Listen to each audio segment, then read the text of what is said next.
Thanks? You insignificant maggot!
Thanks? You insignificant maggot!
Thanks?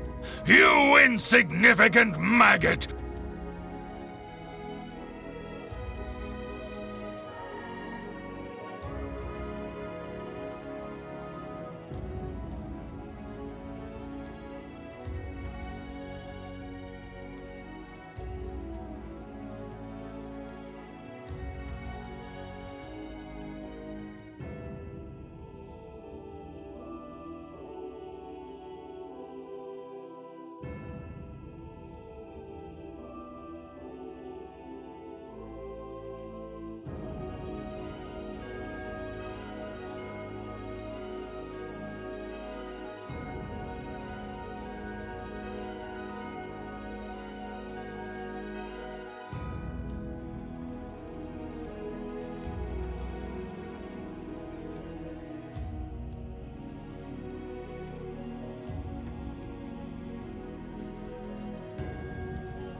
Wait, really? That's right.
Hello everybody and welcome to the European Online Series Season 6 Tournament number 3.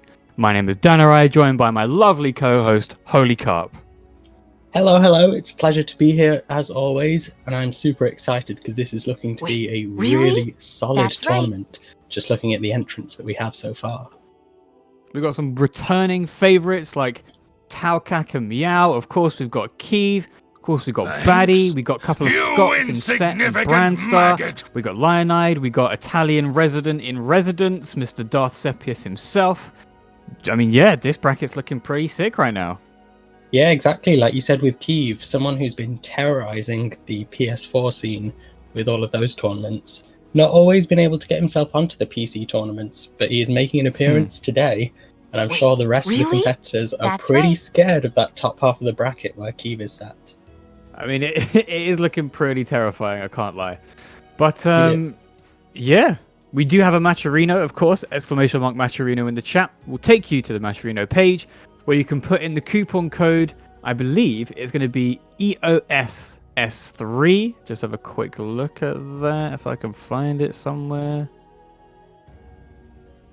I actually can't find what the code is. Yeah, ! Matcherino in chat. EOS63, my apologies, EOS63, there we go, yes. You can add a free 50 cents to the prize pot, or of course, if you've got any money down the back of the sofa, maybe hiding in your toilet or under the bed, just dig it out and then add it to the Matcherino. That's right, we take the toilet money, the bed money, anything that you've got, it will be massively appreciated. As I'm sure many of you may already know, but if you don't already, this is an ongoing series of tournaments in which the winner of each individual tournament of the series will qualify for the finals. Additionally, there will be at least one space available to qualify via points. So whichever player who hasn't won a tournament yet, but has had the best performance overall throughout this series, they will also join the top 8 who qualify for the finals. And all of this money that you put in towards the Matcherino will go towards that top 8, I believe. That is correct. So it's very well earned because they're showing up week in, week out for all of these tournaments, putting in the work. Oh yeah, the continuous nature of a series like this means that names will be recognized, rivalries will be formed, storylines will be introduced. And I can't wait to get into our first game, which is Guilu versus Polosaty. We aren't quite sure who Polosaty plays. We believe it's Killick. If it's not Killick, I'll look very silly. There we go. Hey, yeah. there we go. Yep. The mustard-coloured Killick. I think probably the only mustard-coloured pick that anybody would ever go with. I don't think anybody likes this colour except for Polo. Maggot. Apparently not. We need to get Ketchup and Mustard, the MK players / commentators, back into this game, because I know Mustard did enjoy playing Killick. So maybe Polosaty could have one other contender for this. I'm going to say it, ugly colour. It is disgusting, I can't lie. It's not a very attractive colour. Especially when you've got colour 4, which is our resident Milo's colour. Oh yeah, the anime colour with the silver hair. Oh yes, I mean Guilu going on a tear right now. Oh, but a good wall rising B. Ketchup-coloured face mask for Yoshimitsu. The condiment battle that we love to see. Did back parry just tech crouch? No, he did a little twitch duck into back parry. Oh yeah, because it's a 2-1-4 input, so it must have been just tapping the 2. Yeah. Because I see a similar thing happen with Monument. Sometimes people do 2-3-6, and when they tap the 2, they get a little sidestep. So you end up sidestepping verticals and parrying horizontals, which is a really strong tool for some characters. It just shows how strong Killick actually is. Oh, but a run up into the anime gets Guilu a little bit more life, a little bit more bar, sorry. Oh, that's a good block punish. Not many people know that is block punishable. People see it spammed so many times. They just think, well, it must be safe. Because it's a back turn, it's an AGI, it's really difficult to see. It's got to be safe, right? Oh, the RI was a little bit too early. And now Polosaty's going to pay for it, losing the bar meter as well. Damn, Guilu. Those soul charge setups were so disgusting. This man had a family. They're all dead because Yoshi killed them with those soul charge setups. Yeah, Yoshi and soul charge is just insane, man. I mean, look, the game's been out for the best part of 2.5, 3 years now. We all know that Yoshi as a character is insane. That soul charge is just so oppressive, especially at the edge, where Yoshi can deal so much mental damage, where you're not entirely sure what he can go for. If he goes for the A and you duck, that's a ring out. If he goes for the K and you stand block, that's a ring out. If you stand block and he goes for the B, it's an unblockable, so you have to step it. It's just so good. Yeah, it's ridiculous. It's not just a 50-50, it's more like there's a 1 in 3 chance of you guessing correctly. Because each button covers so much. Oh, yeah, a strong start from Polosaty in this game. Okay. Yeah, we see you. Yeah, then 4-4-B's coming in hot. It did look like Guilu wasn't able to get his original timing in the first game. It was like Polosaty just knew the timing that Guilu wanted to go for and was able to adapt pretty well to it at the moment. Polosaty getting punished a lot for trying to wake up in fancy ways. They're trying to do it again. He's getting hit out of it every time. It's a little bit too early on the Monument there. Because Monument, if I'm not mistaken, works on A's and K's, right? It doesn't matter if they're body attacks or weapon attacks. It's all horizontals. I don't think it works on K's. Does it not? I feel like maybe I've not been AGI'd by it. I feel like I have been. Oh, well, this is dead. Yeah, so long. Doesn't even need the ring out. Just kills him like that. Just under 20 seconds as well. But Polosaty started off really strong. He's going to need to find what he did in that first round and emulate it for 2 more rounds. Because Polosaty is about to be knocked out the winner's bracket at this rate. That'd be pretty convincing as well. Or does it get the free follow-up with 2 slide AB? Yeah, but this soul charge pressure is working out well. Punish on the 2-2B. An item punish, yeah, on a -14 2-2B. Oh, damn, you can't press buttons there. You got to hold that block. Okay, the soul charge worked out well last time. Can he capitalize once again? Polosaty really needs this comeback. Oh, the wiggle stick. Nice. Oh, that was super risky. I mean, he could have gone for the 2AB and killed him, yeah, but instead he goes for the reset instead into the grab. That's what we call in the business an American reset. You drop the combo and then you get a reset and it works. Yeah, if it works, it's a reset. If it doesn't work, it's a misinput. Absolutely. And Guilu's just looking on fire right now. That's a good back back grab. The reversal edge, because that meter worked out so well in this throughout this game. Oh, but that's going to be a ring out. Caught you pressing with the door knocker into the ring out. Guilu takes it 2-0. And this stage is pretty dangerous for anybody fighting Yoshi as well. It's not one of the biggest stages. And Yoshi just works best with both situations because on the one hand, you've got Yoshi in the incredible wall combo. And then on the other hand, if the wall combo breaks, you've got that ring out opportunity. You know, while Kilik does have pretty okay ring out opportunities, as opposed to Yoshi, it's absolutely nothing. Yeah, Kilik's great once the stage opens up, in my opinion. Like, he just needs one sidestep into a 2-2B whiff punish.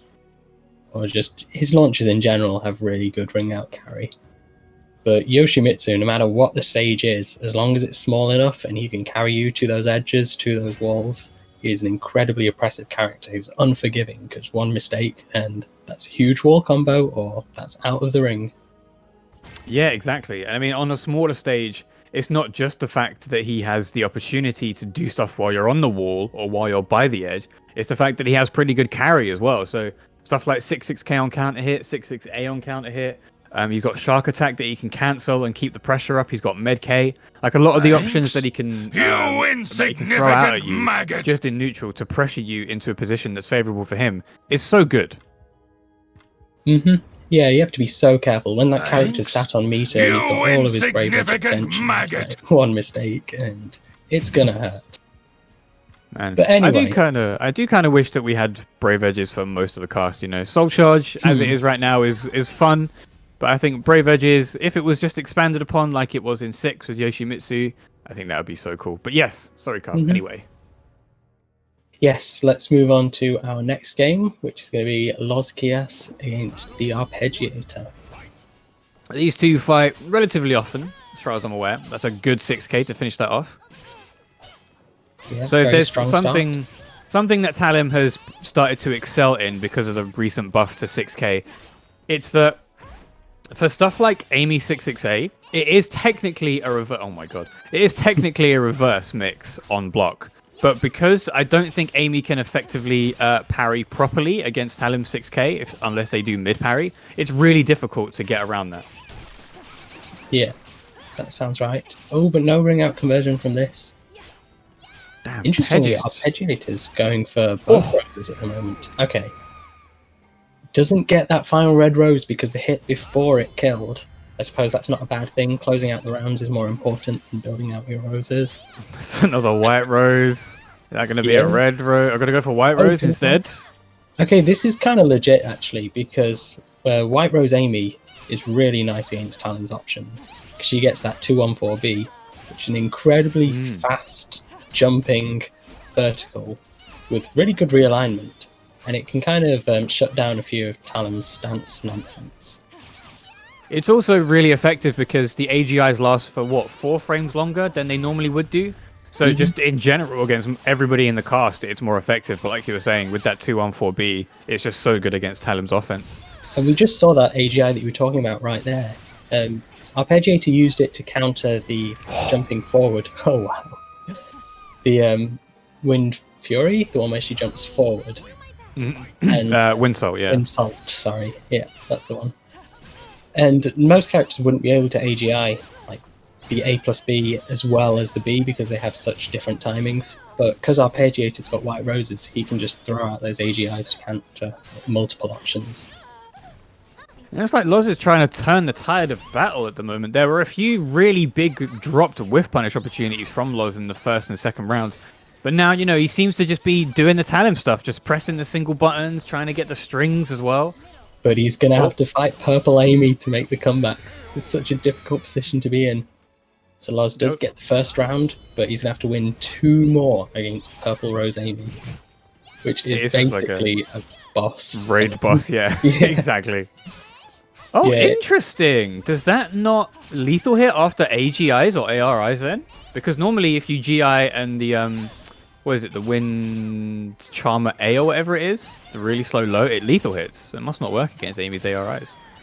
Yeah, I'm not sure if it works against AGIs in general, actually. Because I know Setsuka can use her AGI and she won't get lethal hit by it.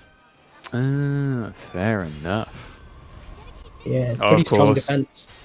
Soul Charge into CE. Yeah, doesn't work. Yeah, we saw it once again. Oh, no counter hit confirmed, but it doesn't get punished. Goes for the low. Pej isn't recognizing the strings, and he goes for the reversal edge cancel, but Loz is ready with his own Wind Charmer into Wind Charmer K. Very nicely done. Yeah, and Loz somehow making the comeback against Purple Rose Amy. But it's now Purple Rose Amy on 2 bars a meter. And that I-12 CE does so much damage if you're able to take full advantage of it.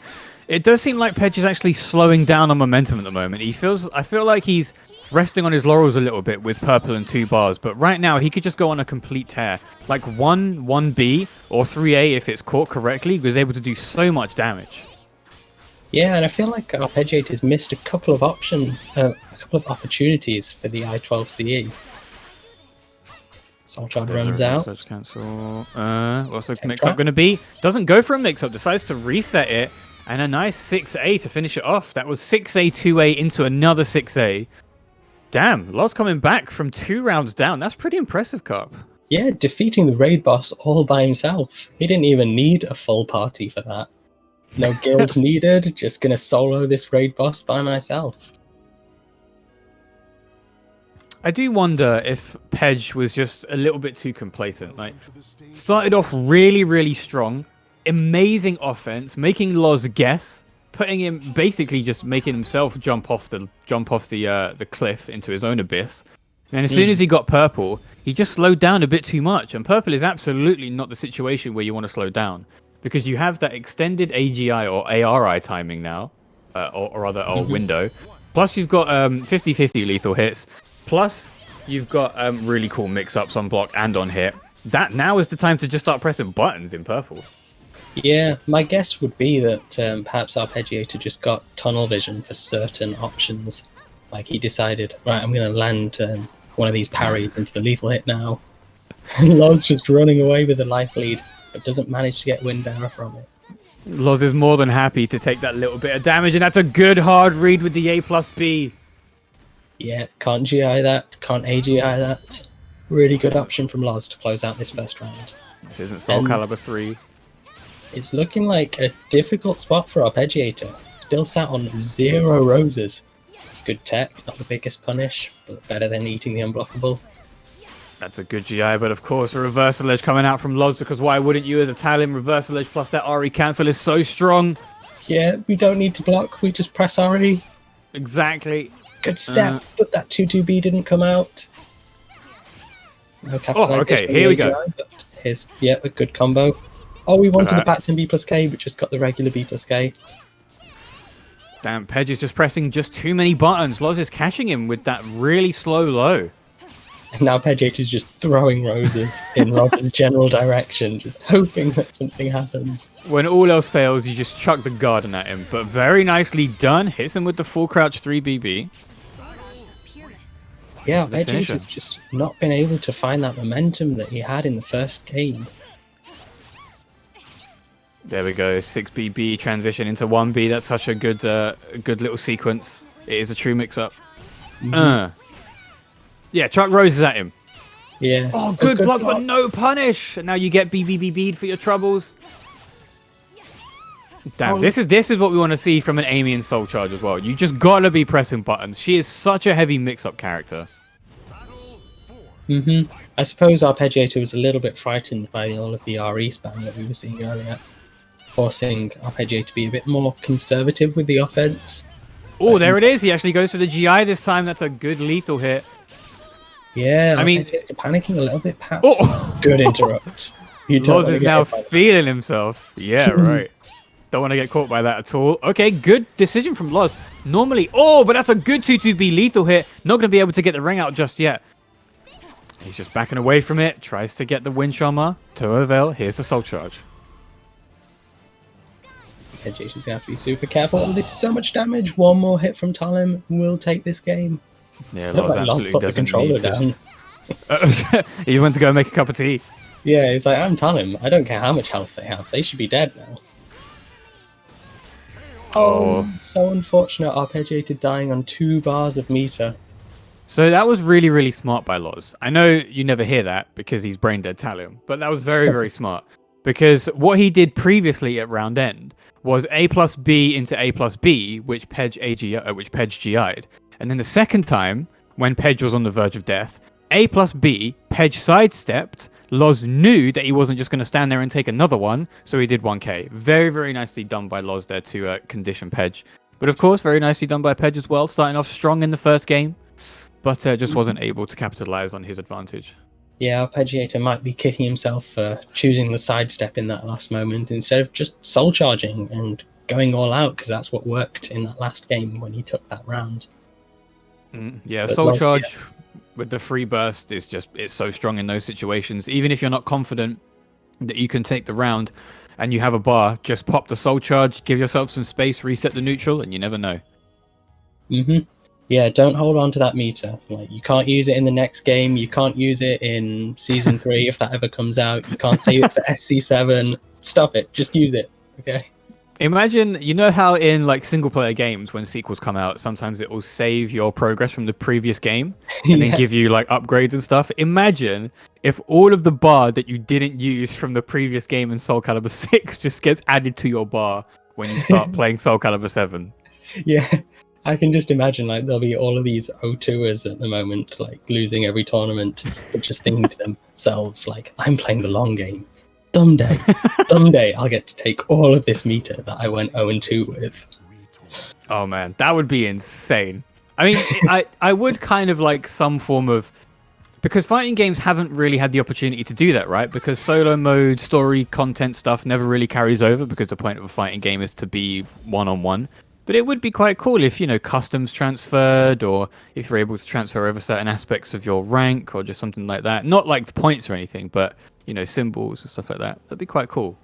Yeah, I'm all up for like new features like that. Because we all get so bogged down in like all the competitive stuff of this move should be I-14, not I-12. But sometimes I just want some nice casual features to enjoy when I'm like bored and have nothing to do, you know? That would be great. More single player content and solo stuff for fighting games, please, FG developers, take note. But here we go into our third game on stream, Seppius versus Lyonide. Yeah, drops the punish on the GDR. And that's going to give Seppius a big window. Like, he's only going to need one more successful hit, because that Cervantes damage is very high. It really nice is. Loz Kias. I have a feeling he's going to be looking for an IGDR. Oh! Nobody finishes that string. Nice, good step. Slide AB. Easy peasy for Seppius. Okay, of course, signature Lyonide style of just run up and press buttons. Yeah, how you got to do it. But signature Seppius style of pressing. Oh, but the GI isn't as strong as Xianghua's AGI. I mean, that was very, very good by Lyonide there. I mean, I'm not sure if Oh, get caught by the shockwave. Not able to step enough. That's something that's really... what's the word? Oh, nice 6k. What's the word I'm looking for? It's so deceiving, because you're not sure whether or not you're going to get hit by the hitbox on the attack itself, or if you're going to try and step and then 2G the shockwave. Because if you're close enough, you'll get hit by the mid from the actual character's hitbox, and then you've guessed wrong when you thought that it's not going to hit you. Yeah, so I think that it's a special mid rather than a mid, but I'm not 100% sure.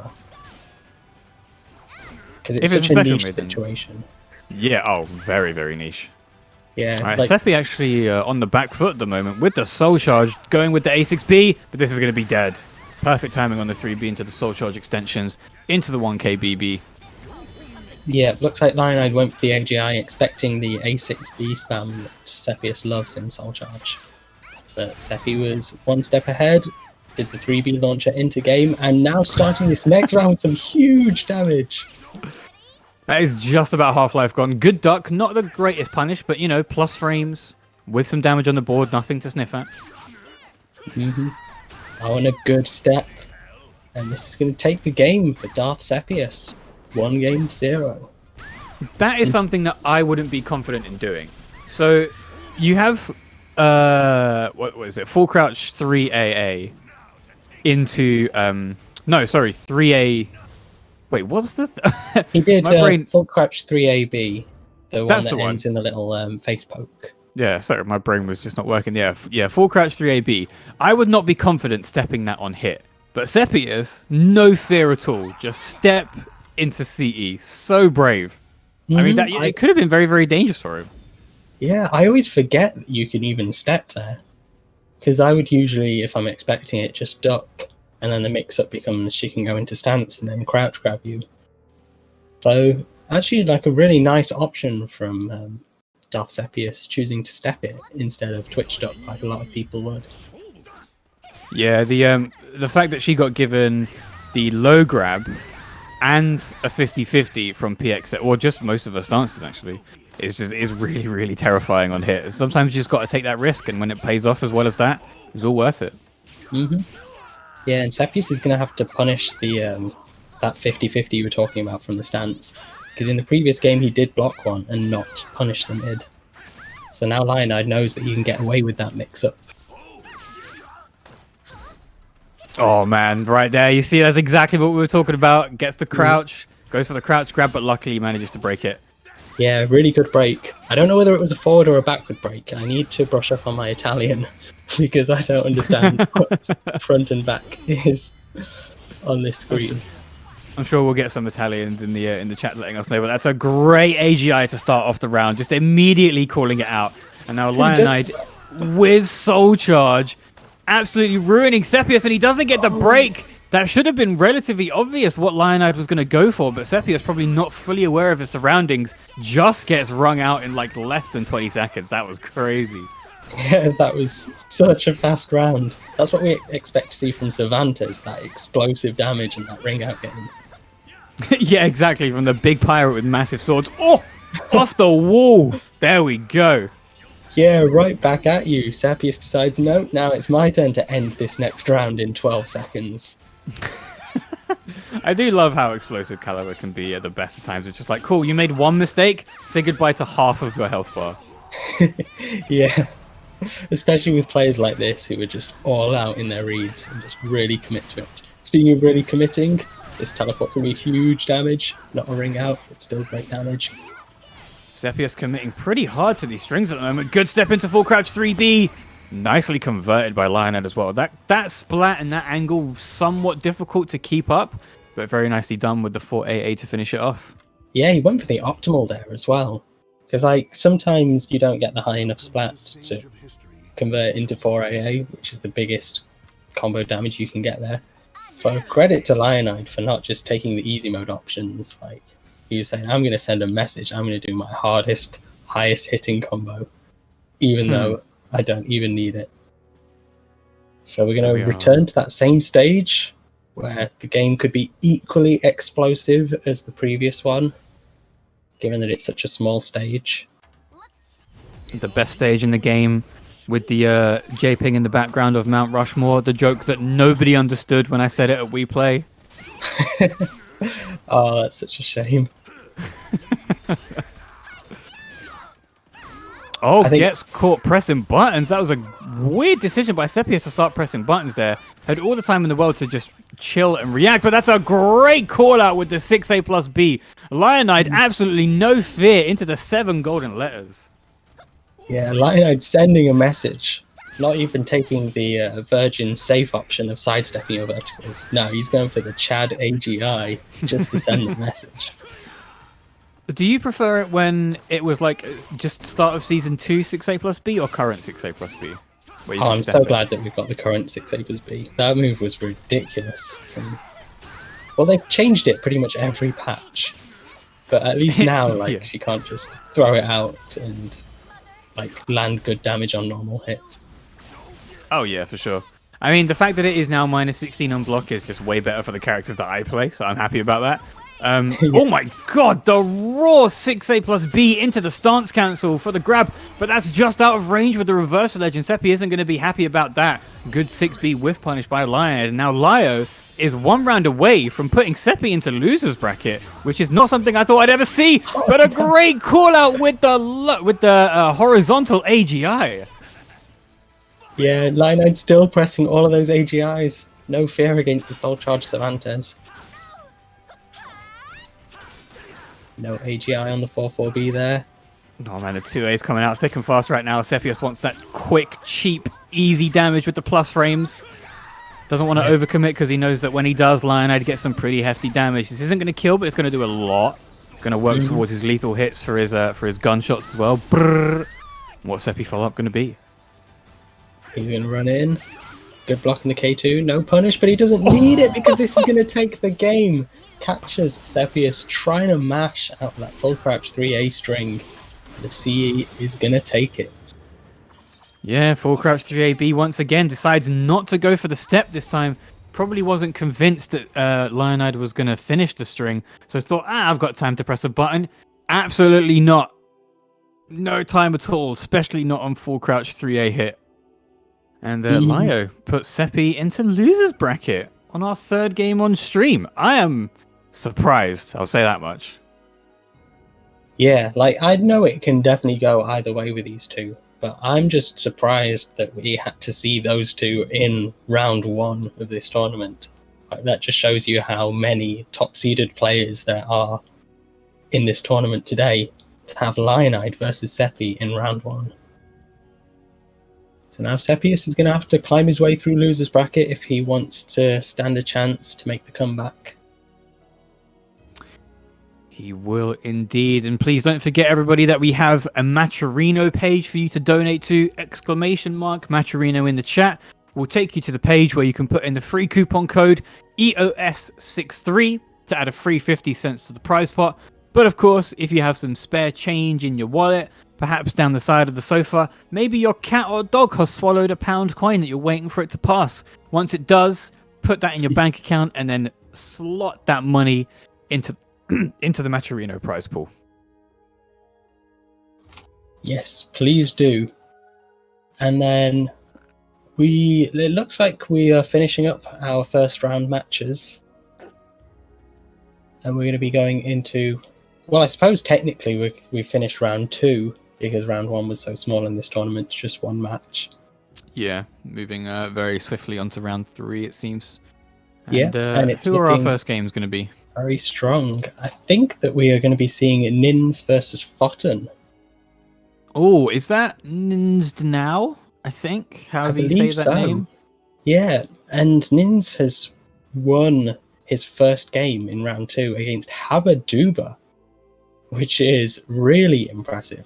Haba being, obviously, as everyone who watches this season knows, one of the heavy hitters, one of the most consistent players. Just always placing in that top 8 every tournament that he enters. Yeah. For Ninx to take that game, they must have something really impressive to show us. Let's just have a look at the bracket outside of that game in particular. So Abby lost to Horseface 2-1 in winners. Zvekzula beat Pika P 2-0. MercyMain beat NKOverse 2-0. MPhantasm beat Ganondorf 2-1 in winner's side. And Zolith lost to Hanya or MattJF, as you may know him. And then to have a quick look down in that losers bracket, Polo beat Pika 2-0. Pedge beat NKO 2-0. We're still waiting for MetaB versus Ganondorf to see if Ganondorf's even going to be in the tournament. Unfortunately, Brandstar lost to Baddie 2-0.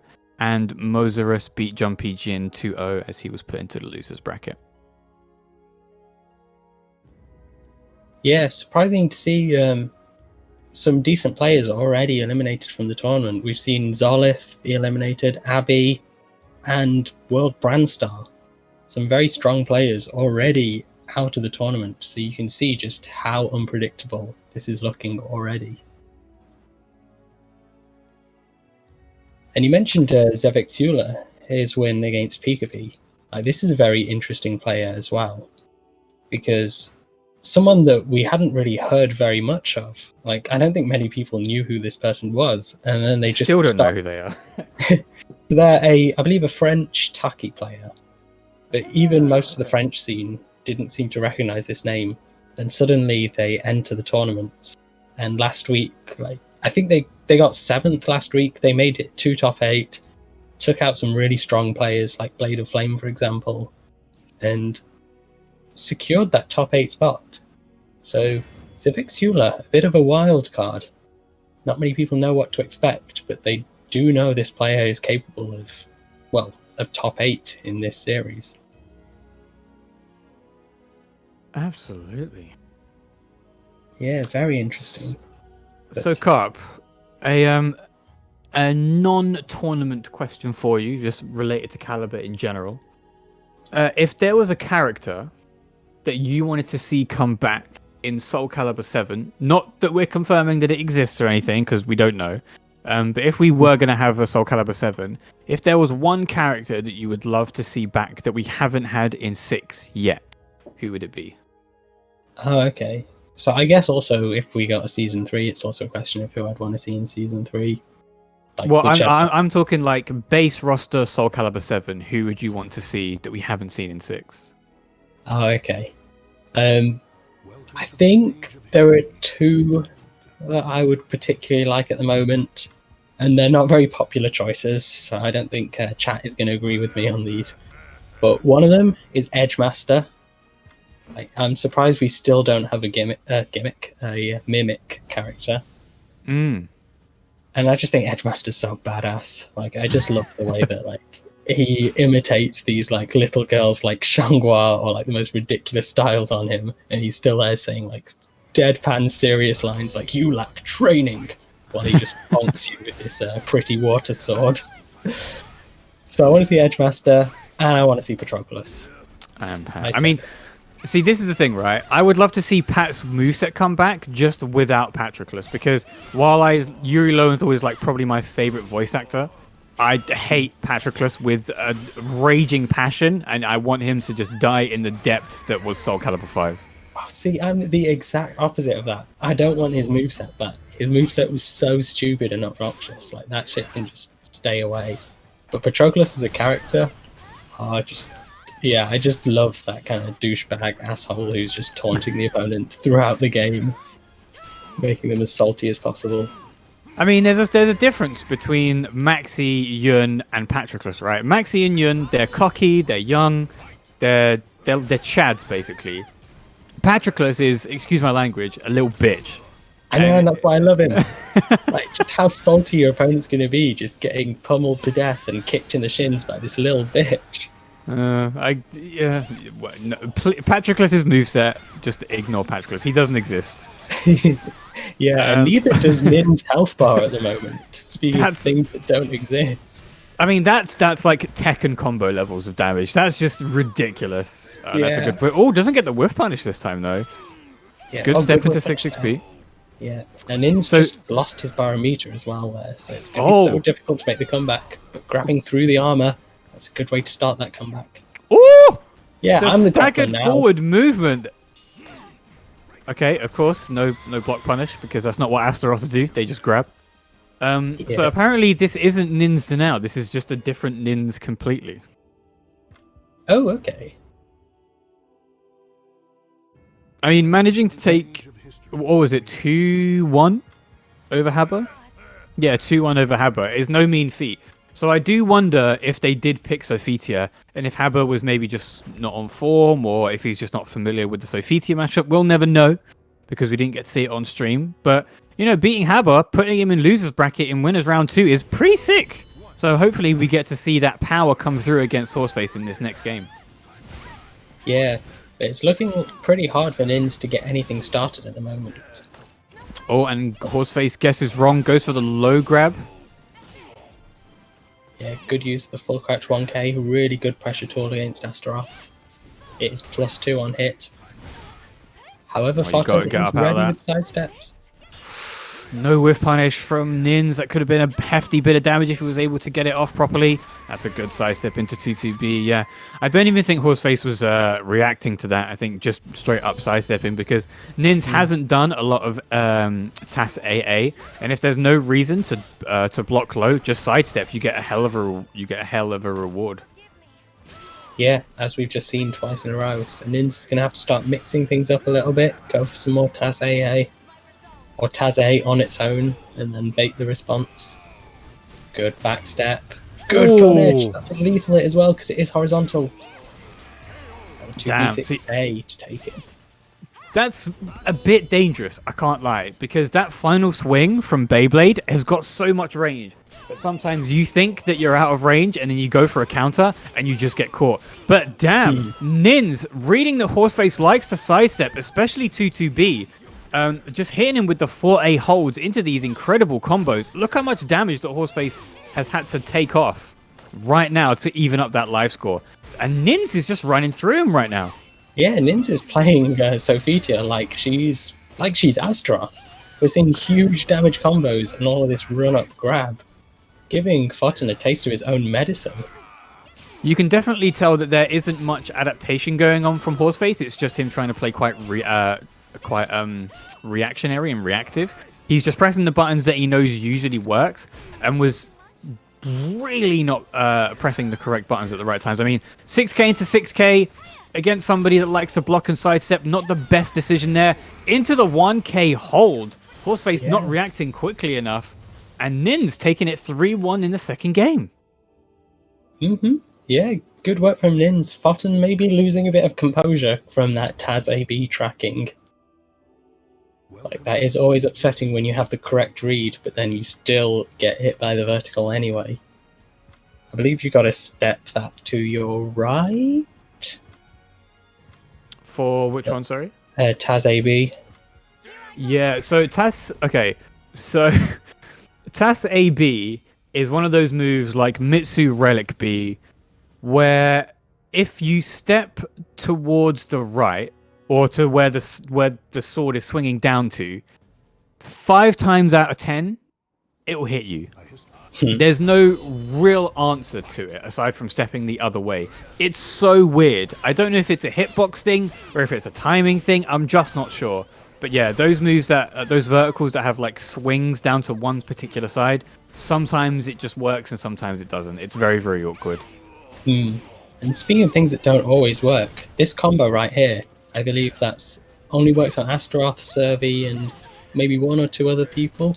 Where Some she of the can bigger convert. body characters. Yeah. And very unfortunate that Ninx didn't get the maximum wall combo that he could have at the start. But it doesn't matter, because Ninx is just guessing right on his offense all the time. It's a good start from Ninx.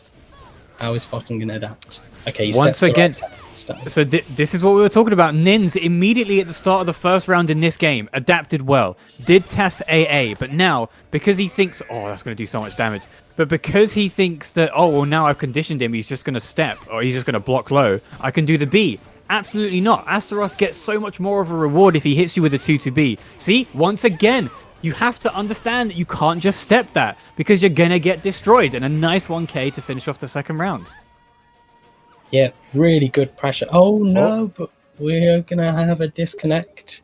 First one of this installment. Always hate to see it, but it was bound to happen. It is a staple of the EOS and any online tournament in general.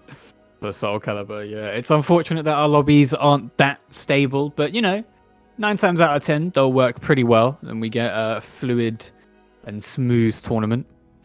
I believe we'll be going same stage 2 rounds up for Ninx. I think that would be probably the fairest way of doing that. Yep, there we go. Return to same stage and rounds. Easy peasy. Yep, that seems fair to me. So yeah, just to clarify what they're talking about in chat at the moment, as Gilu said, there's an okay side and a side where sadness happens. That is very much the case with verticals in this game. So just the 2 big examples that I could show, that I could just talk about is, again, Tas AB and Mitsu Relic B. If you step this side opposite the sword, 9 times out of 10, if you haven't pressed a button and it's just a side step, you'll be able to successfully step. But if you step towards the sword, sometimes, depending on the way your character moves, how far away from the opponent you are, there are so many different factors. Sometimes the sword will hit you if you're just stepping, and sometimes it won't. It is just the luck of the draw on moves like that. Yeah, there are moves like Halmaru's Unblockable, where both sides are the side where sadness happens. Yeah, exactly. Like, Ninja gonna have to basically just like a cone shape of sadness. A cone? That's just it's Dark Legacy hitbox. That's what it is. It's just it's 360 degrees. Yeah, exactly. Yeah, the AOE. An AOS, an area of sadness. There we go. Yep. Easiest way to do it is to jump off the edge. There we go. Right, 2 rounds up for Ninx, back on the same stage. Kaer Morhen, pretty good stage for Sophie. I mean, if you keep up with the American scene, Zephyr does wonders on this stage because 668 is just so good with so little room to maneuver for a big body like Astaroth. Yeah. Oh, the armor doesn't care about the low. Maybe Ninx delayed it there. Took a lot of damage. And Fotten's built up 2 bars of meter just in this round alone. Of course, one of them was because Ninx had a 2-round lead, but he built up a whole bar just with good reads and lethal hits. Once again, Fotten not reacting, he's just predicting the beat, and now Ninx is 100% adapting to it. That's a good soul charge, he needed to get him off him there. Yeah, you don't want to be playing that guessing game with your back to the wall. But Ninx just going in, oh, but no conversion this time. You need to do the Y Rising B plus K, I think. Okay, Beyblade plus frames, lots of chip damage. Ninx doesn't care. Okay, I mean, he's got a pretty hefty life lead right now, but that's a really big whiff. Horseface going to get a hefty bit of damage here. 1 counter hit, and that could be it for... Oh, goes for the probably accidental taunt, I would assume. There we go, hit the soul charge. Get that Hephaestus buff. Oh, you got to be able to whiff punish this. No, this is what I was talking about last time, Carp. You're not sure. Kaer Morhen, just too small. Not enough room to back away. Yeah, Ninx at the last second could have reverse ledged as well. Got hella bar plus a bit of damage on the board, but unfortunately wasn't able to react quickly enough. Yeah, if he was feeling really fancy, he could have done the mid AGI and got the lightning because he was in soul charge. But it's so difficult to time that. Damn, not jumping over the second hit. Oh, the slide K! Of all things. Oh, Fotten was just slightly too late on the sidestep. And he got caught by running K. Very nicely done by Ninx. Taking out Fotten in winner's side as well. Yeah, Ninx, absolute assassin right here. Just like that meme of the Grim Reaper just knocking on the door of all of these top players. Habaduba, then Ninx, then Horseface, and possibly Guilu next. Because Guilu did beat Sevexula 2-0. So it'll be Ninx versus Guilu in the next round. So there's something also quite interesting about the top half of the bracket. I don't know if you remember, Carp, but Tao and Dom have been bitter rivals in EOS for a long time. They always find each other around round 4, quarterfinals, semifinals. And it looks like if Dom's able to beat Lyo and Tao's able to beat Freemard, they could be seeing each other in round 5. And I can't wait for that. Because I think at the moment, Dom is either 1 or 2 games up in their rivalry in EOS. So hopefully, if it's 1 game up, Tao will be able to even up the score. If it's 2 games up, she might be able to close that gap just a little bit. But of course, Dom is the more experienced tournament player, plays Yoshimitsu really, really well, understands that character on a level that most of us couldn't even fathom. And yeah, I hope we do get to see that game if it happens. Yeah, absolutely. And 2 players that I always love to see in these tournaments. Like 2 really strong players, but perhaps haven't always got the results that would be telling for how strong they are as players. So it'll be interesting to see if they can pull that off. But first, Tao is going to have to get through Freemard. And our other round 4 matches, there'll also be Dom versus Lyo, as you said, Ninx versus Guilu, and MercyMain will fight the winner of the match we are about to see right now, which is Phantasm against HannyaJF or MatJF. So we're going to see Talim versus Mina. Something that we saw just the other day. We had in ETL, Phantasm fought against Sekirei and her Talim. And it was a very good set, but Sekirei did clutch it out. So I wonder if that's given Phantasm some motivation to really hit the lab and work out what he can do to stop this Talim offense that we're seeing now. So Matt plays a very awkward Talim at times. It's doesn't get the ring out. It's pretty difficult to try and get advantage against Matt because a lot of the time he likes to hit you with the tricky raw wind charmer stuff. But it looks like Phantasm's doing... Well, I was going to say Phantasm's doing relatively well, but he does seem to be getting schmicked to death and gets caught backstepping, so never mind. Yeah. Yeah, Phantasm unable to keep Talim out for long enough, because once MatJF got in, he just stuck to her like glue. Okay, good. Oh no, whiff punish. Yeah, Phantasm's been getting a few successful GIs, but hasn't managed to beat out that reversal edge response yet. Good whiff punish on a move that times realign. Yeah, I don't know if that was a 6B, that was meant to be a 6-6B. I'm not entirely sure. Yeah, and he doesn't tech into the CE. Two really good grab breaks, but MatJF just refusing to let off with this pressure. Good block, and 6-6A takes it. And of course we are back on the Mount Rushmore stage. Oh, good block. That move being safe is now so frustrating to deal with. I mean, it was more frustrating last patch, because of course it was I-28 with lethal hit. But damn, I-30 what? I-32 now, I-34 and safe? I mean, not a fan. Yeah, got to be so careful, especially online, even though it is super reactable. Okay, I think this scales quite a lot if you break with that move. Or I might be completely wrong. This is looking like it's doing quite a lot of damage. Yep, I was completely wrong. Never mind me. MatJF just dies after that card break. Nina online, everybody. Yeah, it's another move that's so difficult to react to. That 4-4 A plus B. Like, it's really slow and vertical, so you do need to sidestep it on reaction. But it's pretty hard to do. Okay, let's see from Talim. Gonna heal a little bit of health as well. Put MatJF back into the life lead. She has a second hit of Wind Charmer, right? Damn, Matt just trying to contest as best he can. 4-4B is not going to reach, but he hits it with the follow-up Windsalt A plus B. That's a good grab by Phantasm, getting himself out of that situation. No sidestep on the reversal edge, though. Matt doesn't care about your frame data. Just going to start pressing buttons after the soul charge, and very nicely done. Straight up 2 rounds each now. Yeah, but Phantasm now sat on almost 2 bars of meter. Gonna need to spend it soon, because MatJF building up some meter of his own now. But Phantasm guesses right on the round 2 reversal edge. Spends the meter, but it's going to whiff. What's the mix-up? Oh, yes, good option. There. Goes for the... Oh, Matt wanted the tech trap, but there's the GI lethal hit into the 50-50. No guard crush.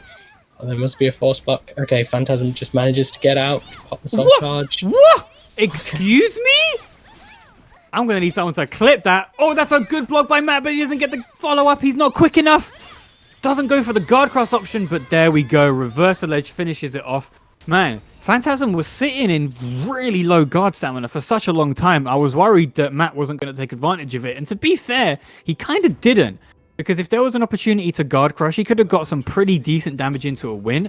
But maybe he just wasn't confident in his guard crush moves. I mean, 6BB would have been able to do it for him. And Phantasm doesn't really like to step that often unless it's to do 2-2B. I don't know. I think Matt was just probably panicking a little bit. Yeah, I think also Matt was still making some correct reads, but none of those reads led into force blocks. So he didn't manage to set up the guaranteed break on the guard. And Phantasm was there with 2 bars a meter, able to just soul charge out of any pseudo force block. Oh wow! What is that hitbox? It wasn't even looking straight and still got the 3B.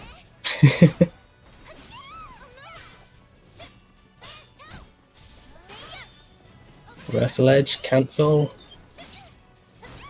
God, Good option from Phantasm. Nice, that 8A plus B. 8A, yeah. It's such a good move. Yeah, 6-6A, I'm not a fan. I mean, I'm not a fan of Mina in general. I think she's such a toxic character to fight online. But moves like 6-6A that just essentially have everything. It's like, I'm not going to complain, whatever. Yeah. One thing to remember about 6-6A of Mina's, it's only, I believe, -2 on hit. And Mina's 2A isn't very threatening at all. Like, her Wild Rising B and her Full Crouch 3K are a little bit slow. Like, you can disrespect 6-6A on hit. I mean, it's true, you can. I think just to put it into more context, it's that because Mina doesn't have a slow 2A like Siegfried or Nightmare, as in like a true low 2A, she can still contest at close range pretty well. And if she's able to stop you pressing buttons with that 2A and being +2, she can condition you to not press buttons into full crouch 1kk. Which is why she's still relatively threatening at most ranges. I mean, Matt at the moment is, of course, just guessing wrong over and over again and getting his life pod deleted by Phantasm. But yeah, Mina can still be pretty scary at every range. Yeah, and she's got the AGIs as well, so she is still very hard to pressure, even up close. Oh, here we go, the raw CE. Yeah, it hasn't been working out for MatchJF in the previous couple of games, but this time manages to find that timing. Oh, just out of grab range. Oh, Nice no, that step, 2-2B no again. conversion. I feel like Mina and Astaroth are kindred spirits when it comes to 2-2B.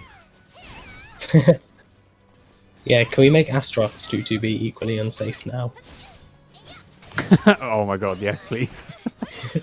minus 16, let's go. Let me CE punish it. Oh, that'd be beautiful. Damn, Matt Hey, just Matt. trying to get out of there. Oh, the On the 6A. 6A, catches you trying to jump in. Damn, well, Phantasm doing pretty well against Matt at the moment. It is 1-1, but it seems like Phantasm has got Matt's timings. And I think Phantasm is now just understanding that playing Mina, you want to back off a little bit. You don't want to try and contest Talim in too close a range. While you do have good moves, it's Talim's range. If you're able to keep that spacing game, 6A, 1B, 6-6B, sorry, just keep her at arm's length.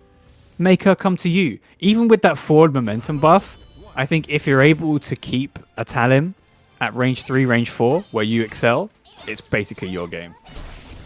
Yeah, there's no point trying to scrap with this character, because if you scrap with Talim, she's just going to start mashing reversal edge, and you're just going to feel an area of sadness. So, keep her at arm's length, like you said. And there we go, we see the reversal edge. Already building a bar of meter for MatchJF in this first round. Oh god, minus 18, but of course there's so much range between Talim and Mina at that point, it's really, really difficult to get in. Yeah, jumps over the mid into an unbreakable grab. Oh! Okay, really, really nicely read by Matt, but no avail. To no avail. Nice 3A. That 3A is actually really strong, and very few Talims actually use it. Yeah, I keep saying this. I was saying this like directly to Neon when he was playing in the last EOS, and he started using it. And then I heard the commentators, I heard Arpeggiator saying the same thing, like, "Oh, that move's pretty good, right?" Yeah, it's really good. I mean, it tech crouch it while it's slower than your regular 3A. It's multi-hit. I-22. Yeah, it's I-22, but it tech crouches, pulls in on hit, gives you a free back turn mix. It's great. Yeah, I wish I had a mid horizontal that was +2 on block. I don't care how slow it is. If I'm getting a mid horizontal into +2 back turn mix-ups, yeah, such a good move. There's the reverse edge cancels, and there's the Wind Shaman mix, but Phantasm is saying, forget your frame data, I have 9B. Yeah. Oh, but this is going to catch. Punish. Oh, yes, it will. Okay. Phantasm does still have that 1 bar. He's got to prevent MatchJF from winning this. Yeah, Phantasm's going to spend it. Oh, no whip finish. Just a bit too slow, but it doesn't matter because MatchJF catches him with 2 6-6As back to back into the 1B. That was disgusting. That was pretty nasty. Song Mina in Soul Charge, man. You know what? If 6-6-AAA was -12, I genuinely don't think that's a bad trade-off for a horizontal mid high on block with chip damage if you're not able to perfect guard it. Yeah, or if it just didn't jail, so there was like a mix-up of whether she does this last few hits or not. I'd literally just prefer if it was minus on block. I'd just prefer that. I don't want Mina to have more mix potential in Soul Charge. No, thank you. Yeah, but at least then you'd get to punish if you were correct. Now you just block it and you're like, oh, okay, now what? Like, at least that would yeah. be counterplay. But I don't know. I'm not in charge of balancing. And if I was, we'd be seeing make it less not as Nina good and as it is, please, Okubo. yeah. That's the answer. Make it not as good. Oh, gets caught with the 668. Yeah. On 6xp, good guard damage, recovers times guard as well. Oh, Nice that combo. was so good. Doesn't get any damage from it, but avoids damage himself. Doesn't duck the follow up on 668 though. That's unsafe on block. Here's the reversal edge. Good call by good Phantasm guess. with the K option. No more soul charge for you though. There's another Yeah. soul charge for MatJF. Oh, you're Oh, dead. this isn't. Is this death? Not quite. All this chip damage and guard damage. Yeah, MatJF does not care. Just mashes 2-8, take the win. I mean, one would assume that while rising AA for Mina is minus on hit, which is why that 2A was able to work. Otherwise, that was a very, very silly call from MatJF that just seemed to work. Well, with that amount of life lead and knowing that Mina has to commit to something big to make the comeback, it's really not a bad idea just to mash out those pokes, even when you expect her to be doing something. Yeah. Because you know that Phantasm had to do something big to make a comeback. So why not deny that? Why not stuff it with just a quick 2A, close out the game, not having any of your Mina nonsense today. And I'm going to be moving on through the bracket, sending Phantasm to losers. So it looks like Dom has beaten Lyonide to be sitting pretty in winner's quarters. And I think next up we're going to have Tau versus Freemard to determine whether we either get a Yoshi Mirror or the Tau versus Dom showdown. Yeah, both of those sound really fun to me. So I'm not too sure who I want to win. I would say Freemard because I want to see Yoshi Mirror, especially on small stage, because I want to see the absolute degeneracy that this game can produce once all the perfect conditions are met. Yeah. Like, sometimes I have a match where I think, like, a lot of degenerate stuff happened, and I'm like, I want to make a compilation of this just to show, like, all of the disgusting stuff that happened. But in a Yoshi Mirror, on a small stage, you don't need to make that compilation. It already looks like a compilation of degeneracy, because everything that happens is just not okay. We are on a pretty good stage for Tira at the moment. While Yoshi has some of the best ringouts in the game, Tira, with the superior movement and the big enough stage to be able to make use of that movement, could be pretty tricky for Freemard if he's not able to shut down Tao's sidestepping and backstepping effectively. Yeah, I think this is quite a strong matchup for Tira, just because of that backstep and that movement in general. Like, we're already seeing it now. Tira gets to control so much of the pace of this game, because she's just able to hold 4 and make everything Yoshi does whiff. If there's something that I know Freemard is good at doing, it's information gathering. So at the beginning, Med-K into Dragonfly B wasn't working. Oh, great call out. And then next time he did Med-K into Dragonfly A, because he knew that Tao was probably just going to stand there and block or press a button, because next time it's much better to contest Dragonfly B than it is to just stand there. So I think at the moment, look at this. Freemard is absolutely understanding Tao's pace at the moment. If Tao is able to make much better use of the space, I think she'll be able to take this back. But as long as she allows Freemard to stay in her face at range 0, range 1, this is going to be a pretty bad day for her. It's looking that way already. Freemard 2 rounds very convincingly.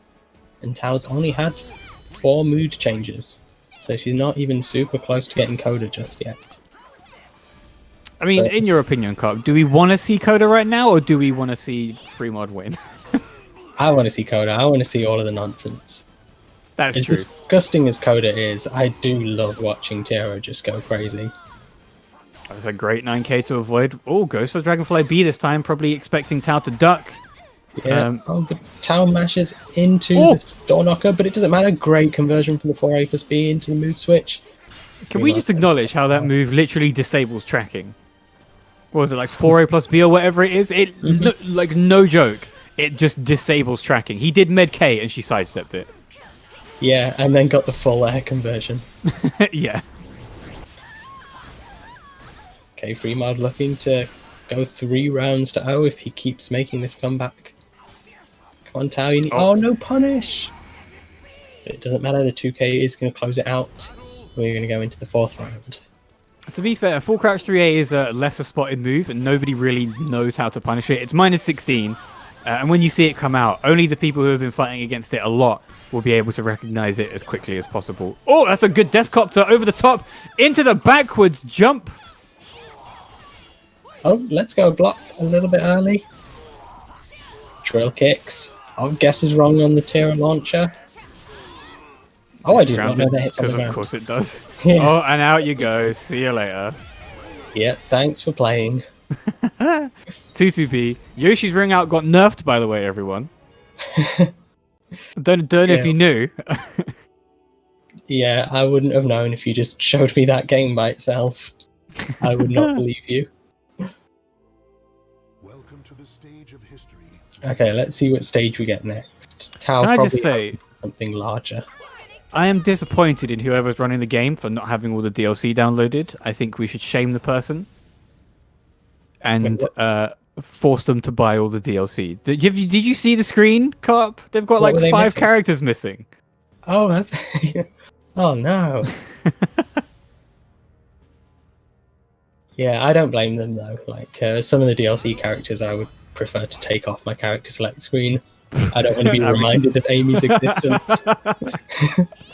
To be fair, yeah, I see that. Yeah. Oh, no conversion. Hey, by the way, guys, did you know that on this stage you can cut down the bamboo? There you go. Right, Freemard trying to get the advantage here. 6xB in neutral, what a mad lad. But the Flea K doesn't actually get any damage on it, even though the hitbox is kind of wild. It doesn't expect the second hit. No step on the WoW Rising A Brave Edge. And Freemard just constantly kicking the shins of Taukaka's Tira. I mean, credit to Tao, she tried to react to it, but just wasn't quick enough. That Dragonfly K is pretty damn quick for what it is. +8 on hit as well. Kind of crazy. Mm-hmm. Yeah, not reactable. Like you can duck and then react to the B, but the K and the A are both unreactable. You see, I would say, and maybe people are going to call me Arpia, but I genuinely think Med K, Dragonfly K, is like kind of reactable. It's just because it's such a weird animation, because it's the slower option of the 50-50. Oh, but a good break by Tao, meaning that she's able to get some life back. Good break. Only Duck's expecting the low version of that string. But yeah, I think Med K is slightly reactable. Please don't hate me. Yeah, I disagree with that one. I think it's way too fast. But you guys can try it for yourselves in training. Maybe someone can prove me wrong. Oh, okay. Step on the unblockable grab. Step into 7A. That's the Yoshi tech, because of course the mind games, completely deliberate. Plus frames. Oh yes, that's what we love to see. Anime just frames. Mm-hmm. Yeah. Oh, Freemard really catching the backstep of Tira now. Like, that Tira backstep's usually so difficult to capture. But the B slide A and the door knocker catch it. But we're going to start the next round with a big lethal hit into soul attack. What's the mix-up going to be? Maestro staying down. Is she going to get the gloomy switch? Yes, she does. No step on the 6BB. Oh, doesn't realize that's going to convert to a counter hit bounce, but a good whiff punish by Tao. 2-2B. Nice. Yeah, Tao looking a lot stronger, taking this game into the final round with only one more mood switch needed for Coda. Oh, nice jump. Oh, Ninja Sombrero, it's going to hit. Really good whiff punish from Freemard. That's going to give him some life back. And he's still got a bar to go. Not encoded just yet either. So, oh, there it is. But this entire situation is all in Freemard's favor. Is he going to be able to get the frame? Yes, he is. Into the 6-6A plus B force block. What's he going to do? Goes for the 2-2K, but that's going to be a splat. No, it isn't, because he's not in the air just yet. Is she going to be able to press the button quickly enough? No. This is all Freemard right now. Absolutely no reaction from Tao into the Manji low kicks, and Freemard takes it over Tao 2-0. Yeah, really well played from Freemard. So we are actually going to see the Yoshimitsu mirrors in the next round as Freemard takes on Dom in the winner's bracket. GG's to Freemard. Very nicely done. As you were saying previously, Carp, Freemard was just able to catch Tau backstepping so well with Doorknocker that it just kind of stopped her backstepping in general. And she tried to backstep tactically a few times here and there, but not as much as you normally see a Tira backstep a lot for.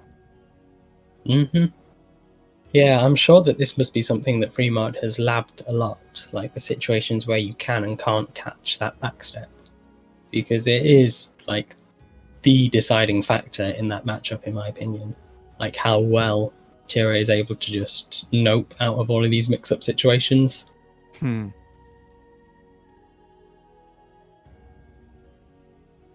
So I think we're going to be jumping straight into the next match with Freemard once again, fighting against Domitto, which we've been talking about and so eagerly anticipating. So yeah, I think we're going to jump into... let me just get some clarification.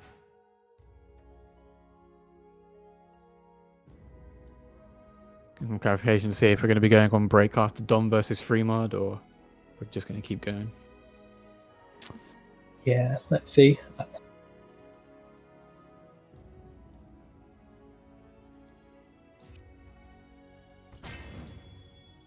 Cool, yeah.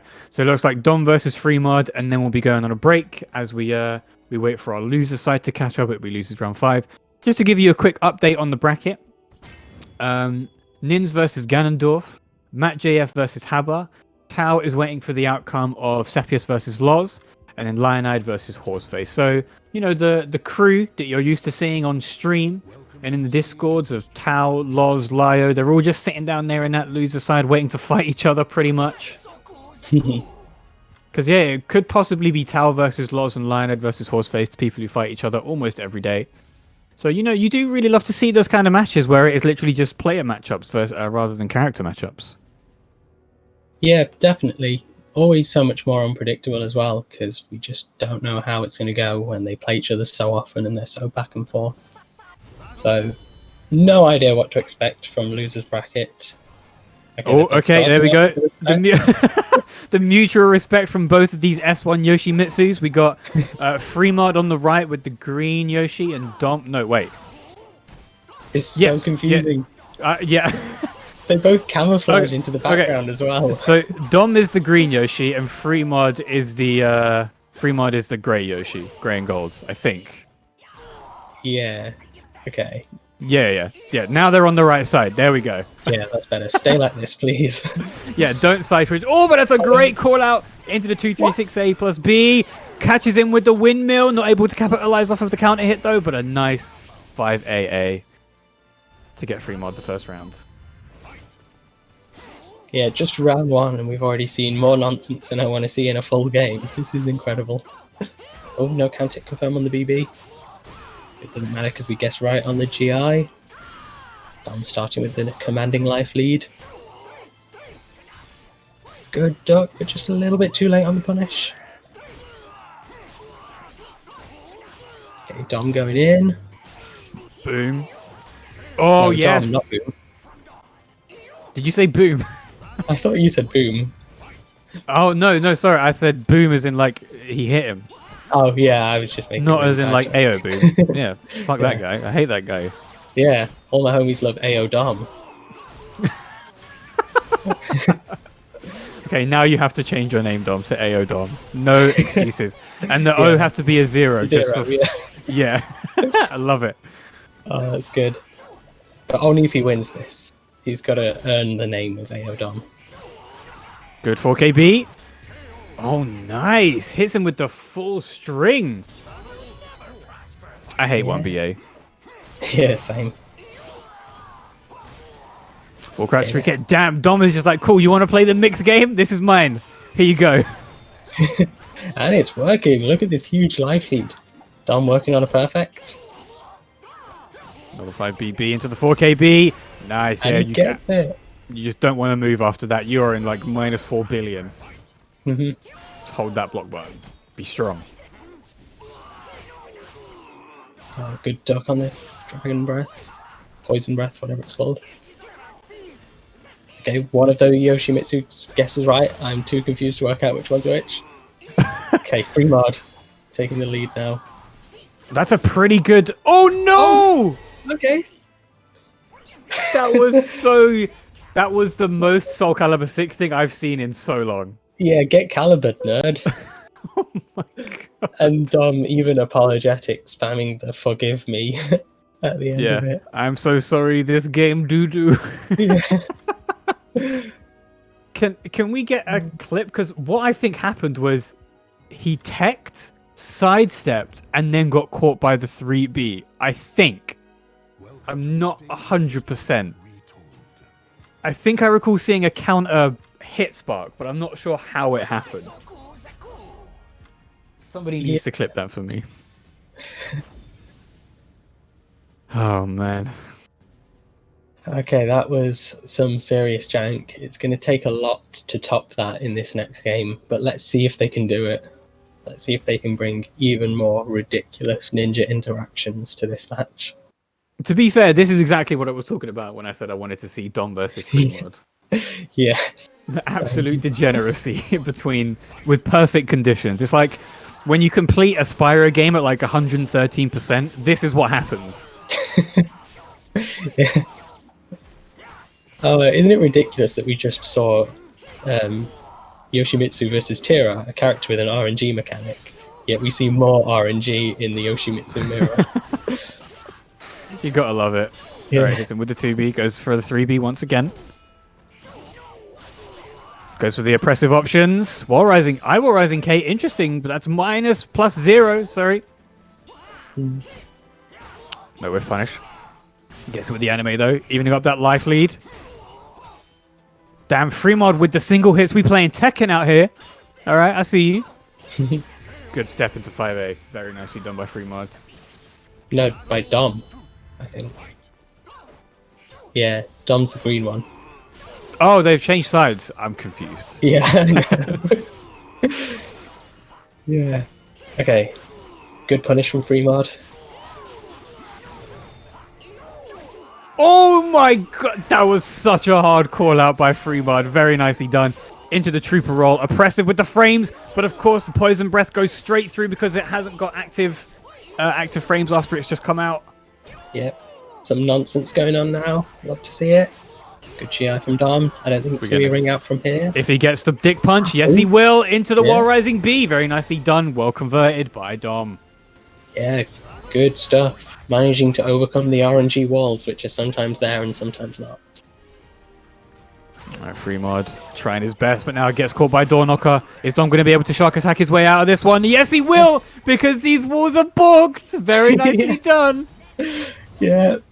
Okay, that was an acceptable amount of jank in this second game too. Man's mugged me. Yes, he did. He robbed you for your dignity, your life bar, your mental stability. Oh, yeah, man. Absolute robbery. And that's what we love to see in this game. Oh, man. Okay, so that means Dom will be moving on into the winners finals. I just need to clarify something, right? The walls on that Killick stage are technically half walls or short walls, yes, but they don't look like it. That's the problem. Act like it either. And it's true, they don't act like it. So the fact that Zendo, yes, it happens on any short wall, at that angle, that shouldn't happen. Because they are physically bigger than most of the half walls in this game, like the ones on Yoshi's Island. So, I mean, it's funny to see it happen, but my god. Yeah, that's how it is sometimes. So yeah, right. Top eight is shaping up quite nicely. In winner's side, we've got Dom sitting pretty in winners finals to face the winner of Guilu versus MercyMain, who are both also in winners. We're just going to go to a short break for about 10 minutes while we allow the losers to catch up. So we're going to have Ninx versus Ganondorf fighting for a spot in top 8. HannyaJF versus Habaduba, who has just beaten Set 2-1. They'll also be fighting for a place in the top 8. Then it'll be Tau against the winner of Loz Kias versus DarthSeppius. And it'll be Lyonide versus Horseface. And those are all the losers bracket matches that will determine who's in top 8. But we'll let those games play out while we go to a quick break. Give you guys some time to grab a bit of water, go to the toilet. If you've got a bit of extra time, maybe throw some money into the Matcherino, !Matcherino in chat to bring that up. Use the coupon code if you haven't already. And yeah, we'll see you guys shortly. See you in a bit.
Hello, everybody, and welcome back to EOS Season 6, Series 6. I don't know what we call these things anymore, Carp.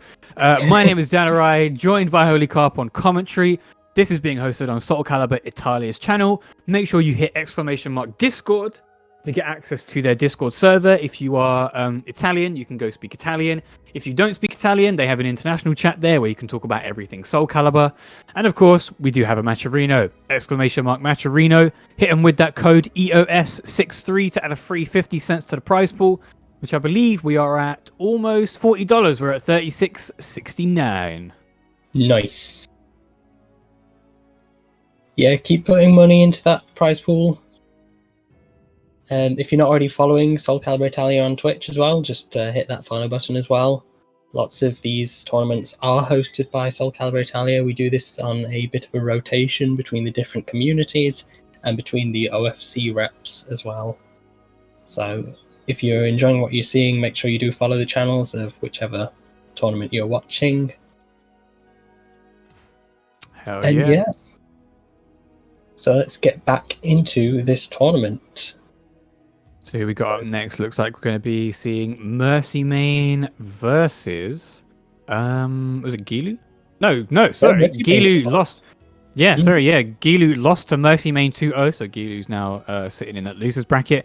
And it's going to be Dom versus Mercy. So this is going to be a Hilda versus Yoshi matchup. And now historically, Dom and everybody else in the community, aside from Hilda players, doesn't like fighting Hilda.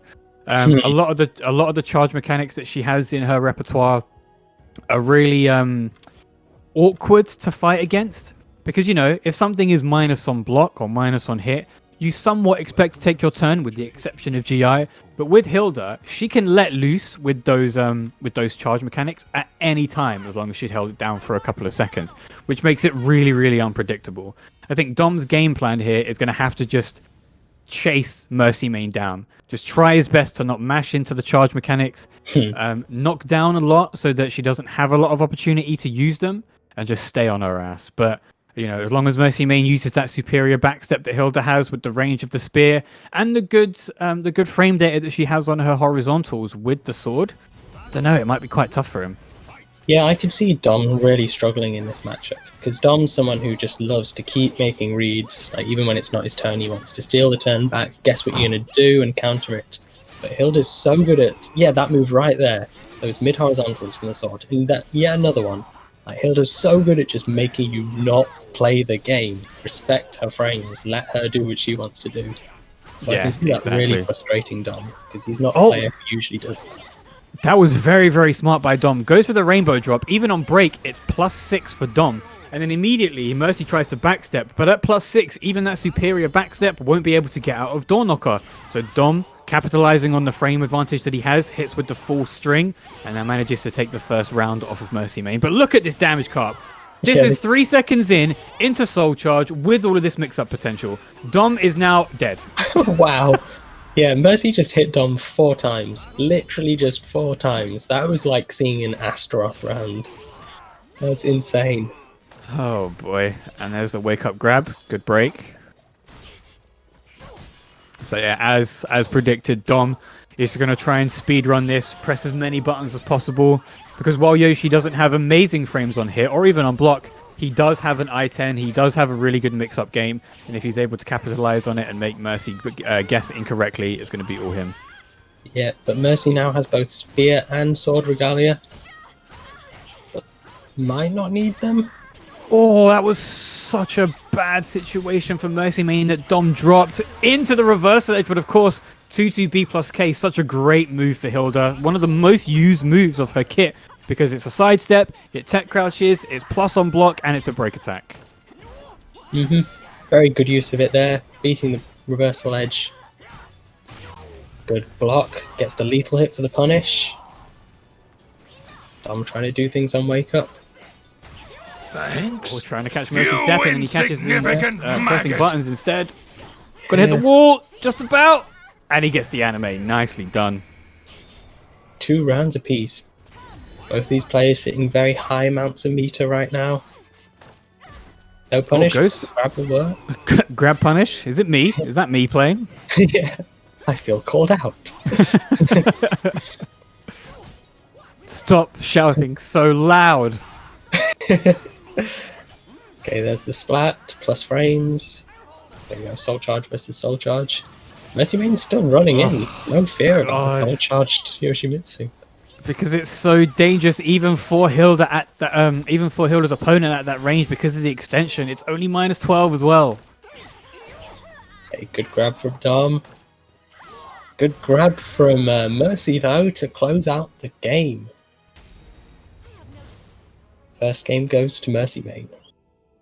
And 9A, I believe, is plus on block for Yoshimitsu because it's so slow. Horizontal low, but very reactable. Mercy, understanding that he's not going to be able to block punish it, decides, well, what's Dom going to do? Probably going to try and step. I'm just going to grab instead. Yeah, now this is winners finals, so it's going to be a first to 3. So there's still time for Dom to make the adaptations. This is semi-finals. Yeah, winners finals or semi-finals. So it should be, that's still first to 3, right? No, this is semi-finals. No, this is semi-finals. It's only first to 2. Whoever wins this goes into Grand finals? Oh wait, yeah, this is winners finals. Yeah, this is winners finals. Sorry, challenge is just us. Yeah, but semi-finals is winners finals. Yeah. Sorry, it's just the way that challenge has challenge has its formatting. This is indeed winners finals. Yeah. Okay, so I'm not going crazy. No, you're not going crazy. No. Yeah, but Dom probably is going crazy right now because that was some impressive Hilda play that we just saw on screen.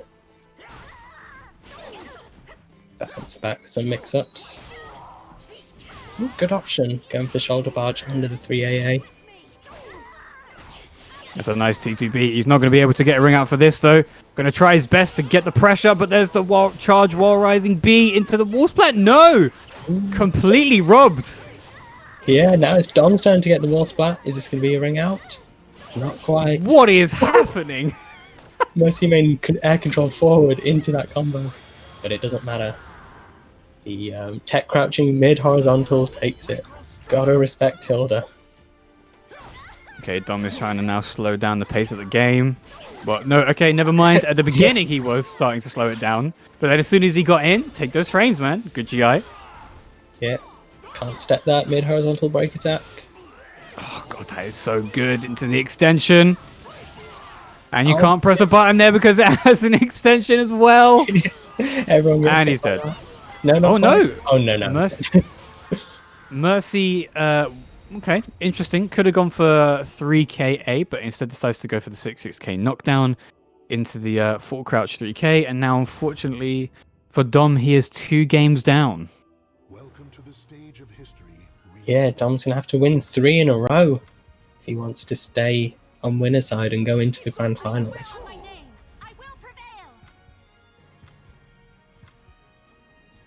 Okay, so Mercy going for a bit of a Mary Poppins kind of Hilda.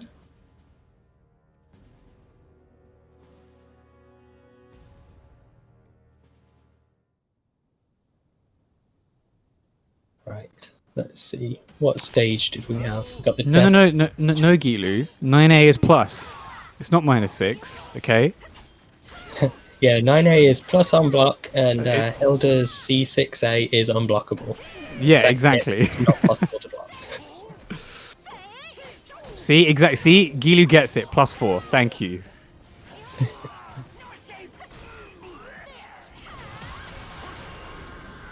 Damn. And Mercy Okay. looking unstoppable right now. Man, that 2-2B plus K is just so good. Oh Good my block. god, the great block on the full crouch 3K, and that's going to do so much damage. Just goes for the 6-6B. Understands that there is air controllable follow-ups after that. Good roll Good from roll. Dom. Not going to be a ring out, but it's decent damage.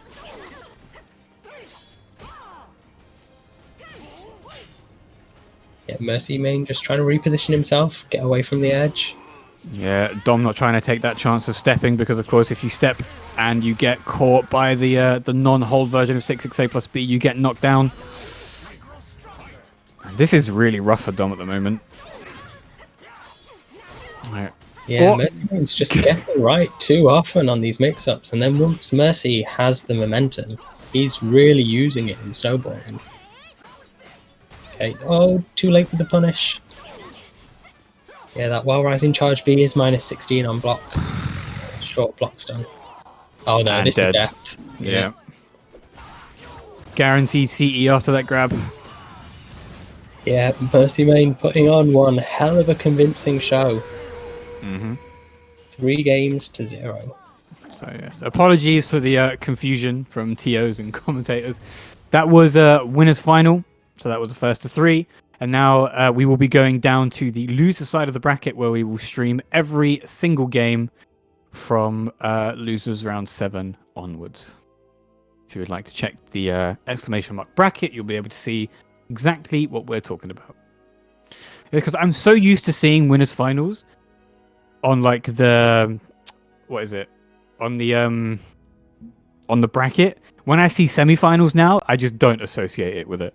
It's like if I see losers and if I see upper and lower bracket, that makes very little sense to me. Yeah, I've been thrown guessing wrong on this mix-up, on the challenge mix-up before. Don't worry. I think we all have.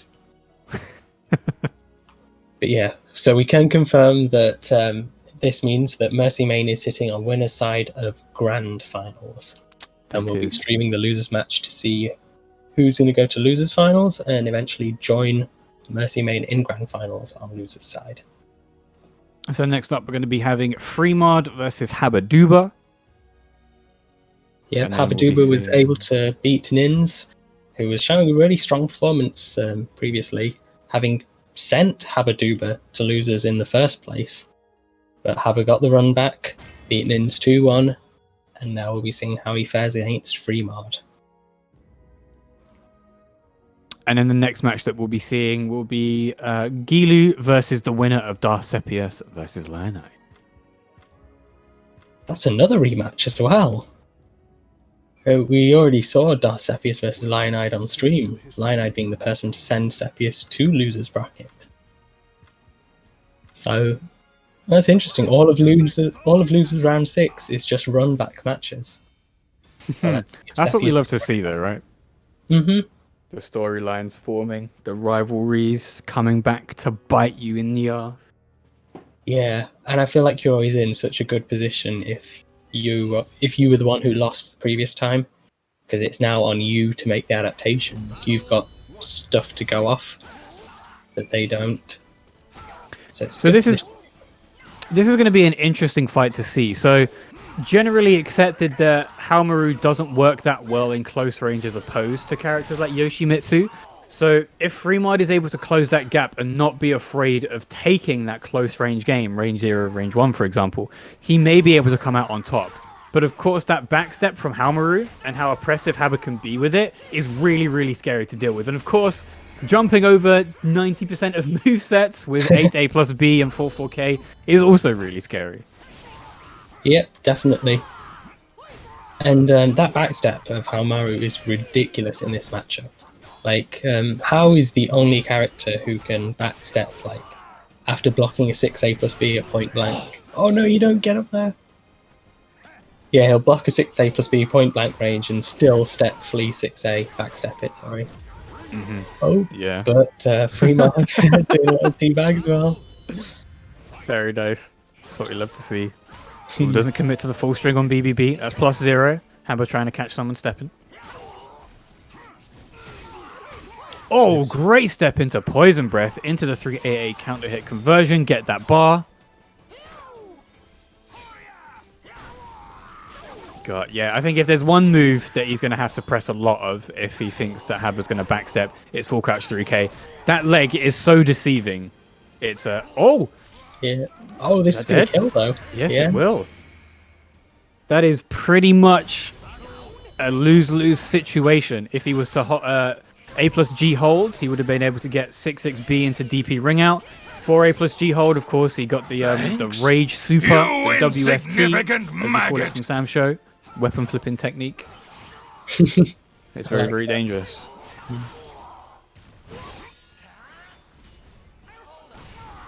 There's that soul charge. Charge. Very scary soul charge, but Haba's going to just stay backed away. Yep, we keep running away. Freemard is so scared of just doing raw Dragonfly, but I don't really understand why. Haba isn't taking the initiative here. He's just holding block. Maybe Haba was ready to react to a raw Dragonfly. Perhaps. Take a grab break. Oh, it's One very more close. Yeah. Yeah, just stomps on his toes. Habaduba takes the first game. Habaduba showing how good that movement can be, especially with them Ronin cancels. Yeah, and it really just allows Habaduba to set the pace of the match. And that's something that's going to be quite difficult for Freemard to adapt to. But let's see if he can do it going into the second game. I wonder if we're going to be seeing a smaller stage this time. Oh, yeah? Did he pick this? I think he... I can't tell. Yeah, I don't know what the Italian is for random. So I didn't pick this. But this is a stage in Yoshimitsu's favor. Much less of an opportunity for Haomaru to start stepping. Much more of an opportunity for Yoshimitsu to get wall combos. I think, like I said in the first game, if Freemard's able to keep that pressure up, that's a nice hitbox. If Freemard's able to keep that pressure up, it could be all over for Haba, as long as Freemard keeps the pressure up. Thanks. Yeah, Haba's been so good at just positioning himself so that he's exactly where he wants to be. Nice, commits to the full string this time. God, look at that guard gauge. He really wants that crush right now. Oh! Oh, this was back, but it doesn't kill. Oh, nice hitboxes. Yep. I think Haba tried to do a step into B, so he was no longer in the step state, which meant that he was able to get hit. But of course, when you have a weapon, you've got massive hitboxes that could just hit at any random point. Yep, Haomaru is one of the bigger body characters, can sometimes struggle to step out of some of those wider moves. This is not a good situation for Habaduba, really low health, and his guard is flashing red. Yep, 2 rounds to Freemard now, and Haba going into the potentially final round with his guard flashing.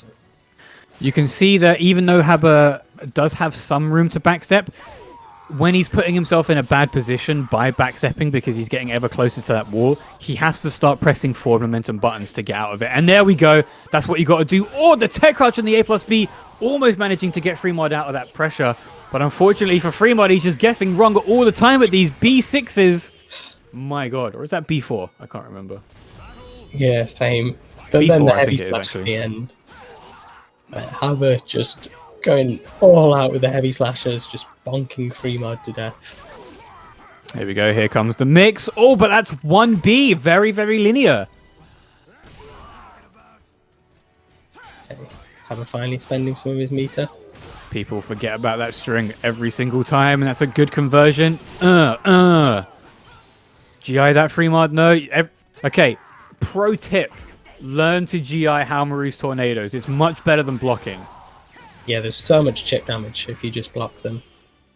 And keep in mind, he does have a cancel, but if you are that far away from him, you do have enough time to make sure he does do the tornadoes and visually confirm it. Freemard too busy pressing buttons on strings that are unsafe to press buttons on, but it doesn't matter because he catches him pressing buttons of his own into the 2B hold, and you have to tech that immediately. Yeah, Freemard showing I've got unblockables of my own. Oh! Okay.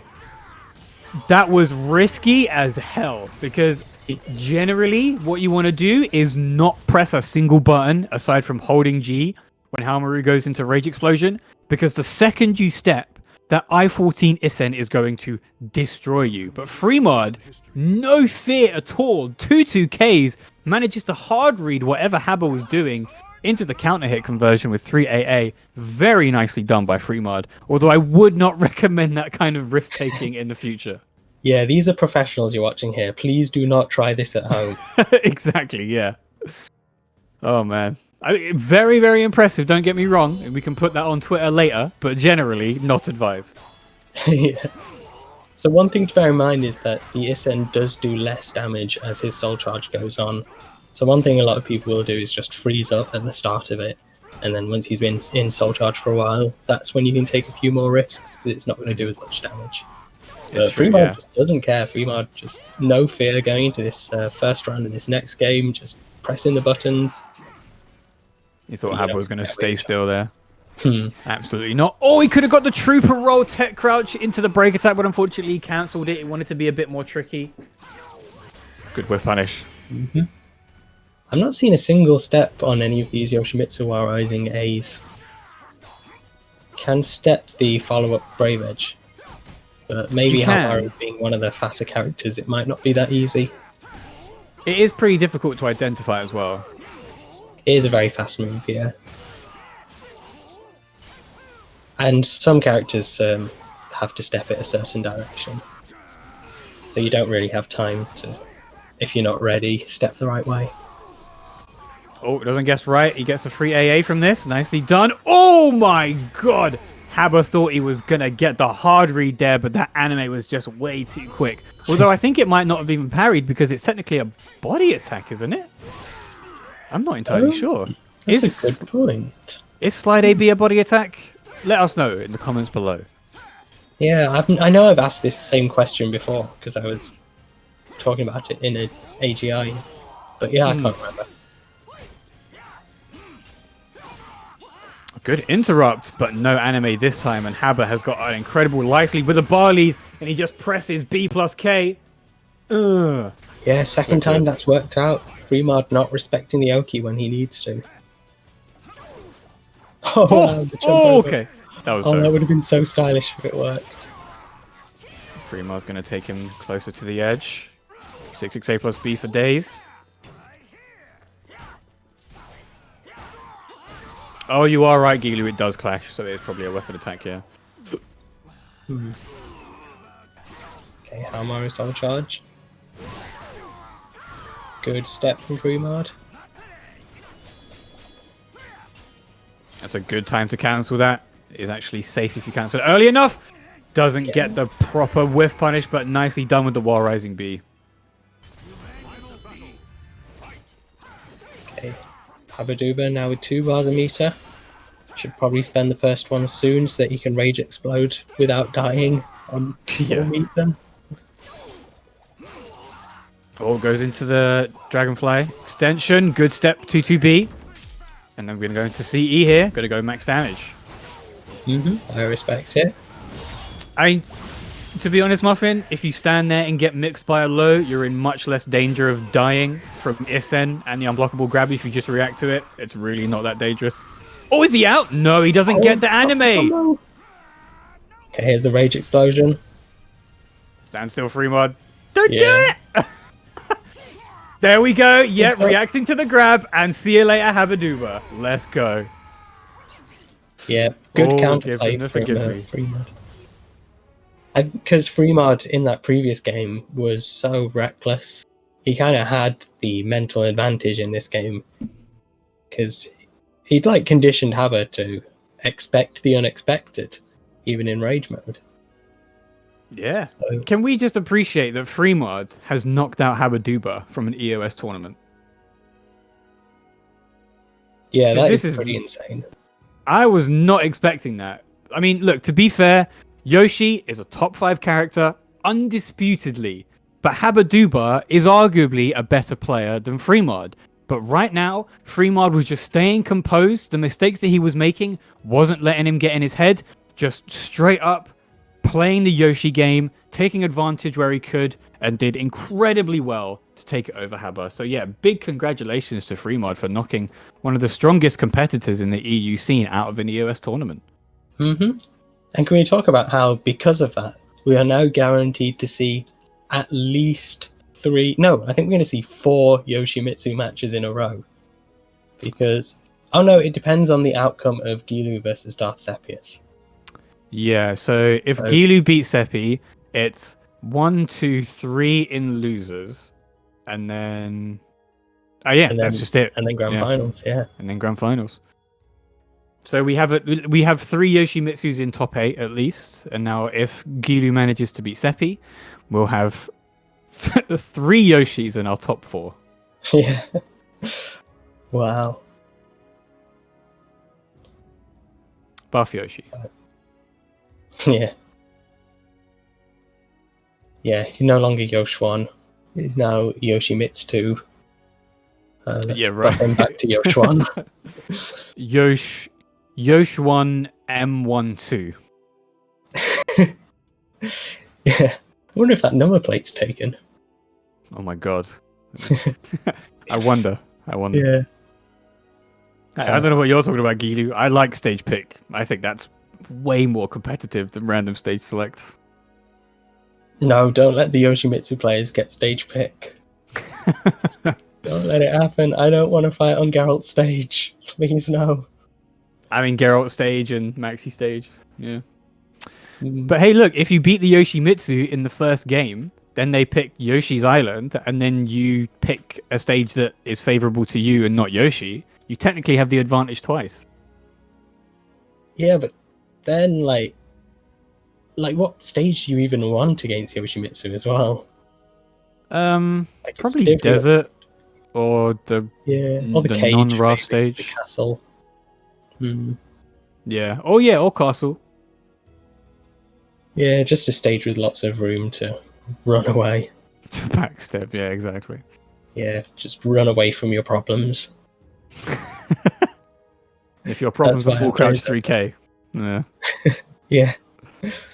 Yeah, that puts my real life problems into perspective. When I think I'm going through something difficult, I'm just like, hey, full crouch 3k exists. My problems are tiny in comparison. Full crouch 3k, 6A plus B mix. Too good. Yeah. Yeah, it could be worse. There are people out there getting robbed by Yoshimitsu's 2-2B, and here I am crying about my real life. Right? People out here getting hit by Habaduba's unblockable cancel at the complete wrong side, because it's a 360 AOS, as we've now coined the term. Yes. Yeah, that's so good. Here's me crying about being in lockdown for a year and a half. My problems are nothing. And they're very serious problems, and we have set up a charity for it. If you want to donate to that charity, it's !Maturino in chat. And you can put some money towards all of the victims who have stepped right instead of left against Yoshimitsu and got reverse wrung out because of it. Or left right, depending on how the mood feels at the time. For real. I think we'll be completely honest. Every stage is technically Yoshi favored. It just, if you're at range 12, probably not. But you know, Yoshi can close that gap. It's Yoshi's favored. So you know. Welcome to the stage of history. Okay, so now let's get into this match, which will determine whether it's going to be an all Yoshimitsu top 3, or if Seppius is going to have a chance to try and fend off some of these Yoshimitsus. Oh, Carp. Did you know that Yoshimitsu on this stage moves? You know what? I did know that Yoshimitsu on this stage moves. But did you know what else moves on this stage, Carp? Nothing, right? It's all static. Yeah, you're right, exactly. Yeah, Okay. for real. Nothing. Yeah. Okay, I'm glad we established that. They should really put some bamboo on this stage, make it a bit more dynamic. Oh my god, yes. 2 memes in one stage? I think I'd probably die. Oh, can you imagine? Oh wow, Seppius, that was the hardest of hard reads. He tried to do B2 to maybe catch a 9k or something? That was weird. Yeah, not a bad option. It's one of the most badass moves that actually works. Oh, no punish on the IGDR, because it just goes flying in the opposite direction. Nice, there it is! That Love was it. so badass. Genuinely Just one of my waiting favourite for it. moves in the game. B2, yeah, it's great. So satisfying to land. Nice, cheeky 3k to the chest. Yeah. Seppi didn't want to just keep mashing, he wanted to vary his timing. Oh, the K-Slide A drop, he got a single A. Oh, it doesn't go for the full soul attack. Wants to reset that neutral. A6B, because of course, why not? And again, why does the first hit stun, Okubo? Tell me. He needs it, apparently. So, for some reason. Oh, damn, here comes the mix. Soul attack. What's it going to be? Into the B. That's what it's going to be. Into the A. Oh man, Seppius has got no chance right now. Stays on the floor. Oh, gets so good. sniped. Oh. Skies were almost protected, but he just wasn't able to follow up with the second one. And then Guilu just gives him this Water Rising A extension. Yeah, that's so unfortunate. Such a good punish from Seppius, but didn't capitalise. Okay, big There it is survey again. damage. Got the lethal hit locked and loaded. He spends it now. Working towards more lethal hit gunshots. Yeah, I'm not sure if I've ever seen 2 of them in one game. I think I have. It's rare, but I have seen it. Oh god, this wall combo. Yeah, call me when it's over. Yeah, right. I mean, they both Tekken combos right there for sure. Okay, good. Seppi had to use the meter. Oh, running AA. Catch you mashing. Guilu I think he tried to do A6 again. Yeah. It makes sense. It's Soul Charge Cervantes. Like, what else is he gonna do? Exactly. I mean, to be fair, he could have IGDR'd and got some pretty good extensions from Soul Charge, but you know. Yeah, maybe the 6XP, the teleport that you can do. Maybe that would have beaten the AA as well. I'm not too sure. Oh, we're on the Huang stage now. Yeah, I never see this stage. I swear random just discriminates against this stage because I never get to see people play here. I mean, Huang stage isn't in the ranked rotation, right? Like, it's just not in... You can't get a ranked game on this stage. Oh yeah, I've heard that. I mean, maybe it's just the luck of everybody in the community since Huang's come out, but I don't think I've ever got a ranked game on this stage. Which is a shame, because it's cool. Yeah, it's nice. I like triangles. You mean you like Doritos? That must be why I like triangles, yeah. I did wonder why I salivate.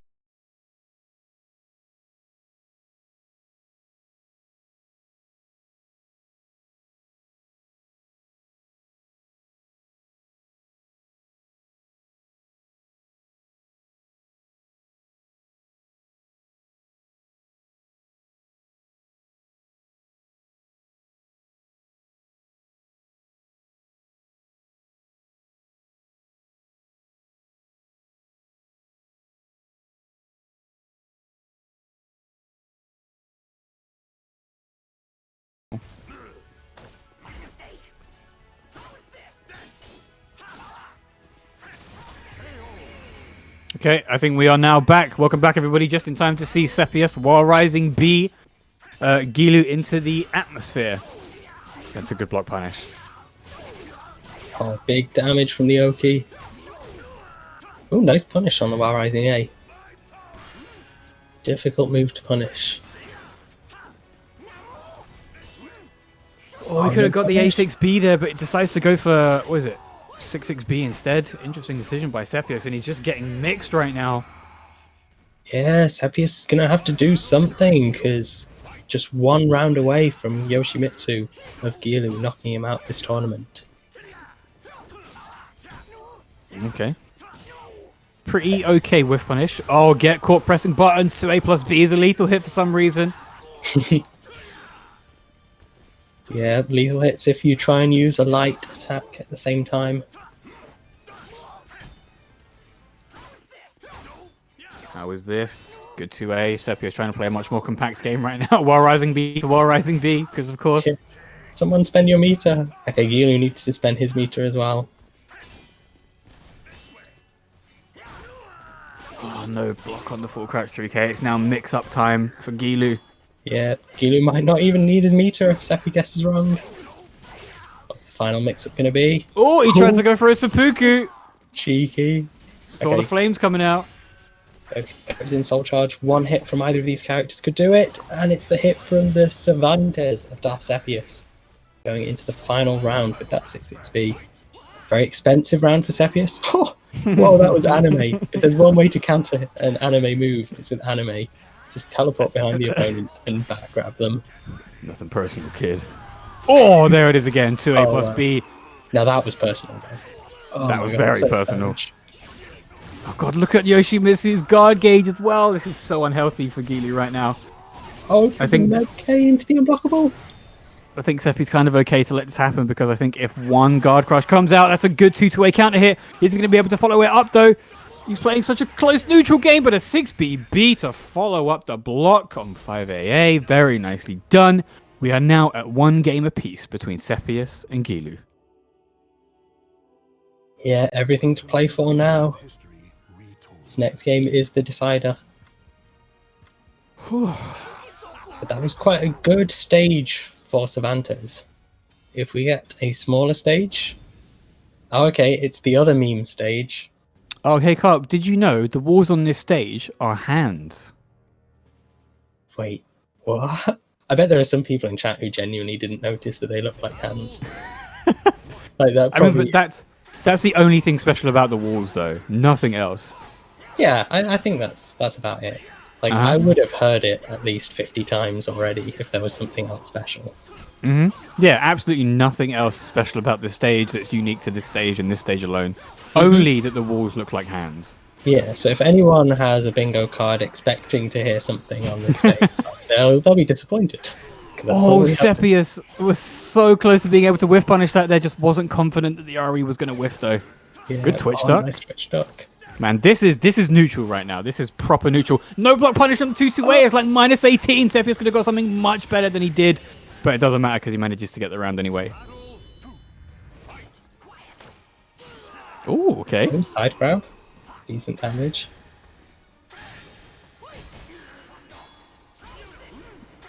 Good GI. Oh, no re-GI. 4K, follow up. Yep, into Wall Rising. B! Get frame trapped, Guilu. He wasn't expecting Seppius to actually commit to it. Yeah, Seppius has no fear. Good block, no GI though. Oh no, is this all bad? Okay, Guilu's just gonna...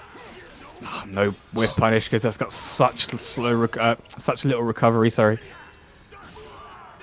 Yep, Juarez and K. It's a K, it's a K, it's a K. Oh no! That's not gonna kill! Oh, we needed to do the harder combo. Nice. Run up 5A. Easy. I-10. Let's go. Yeah, 1 round apiece. It's looking incredibly close between these two. I don't know why Seppi keeps doing the Quake start at the start of the match. I finally got punished for it. Okay, we're going to re-GI this time. Oh yeah, that move did get buffed. It now hits behind him. Okay, anime. The anime. Oh, into the tech trap. No way. Or did he? No, yeah, I think he did run cannon actually, not tech trap. You can tech trap with 668. It's just really difficult to do. So unfortunate that Seppius blocked the 1BA. But he's going to try and make the comeback. Seppius just trying to hard read that full crouch 3K, but he doesn't care. Just hit the magic calf fist. Okay, now the hell sweeps are coming out. Good step, really good punish from Seppius. Working towards the gunshots.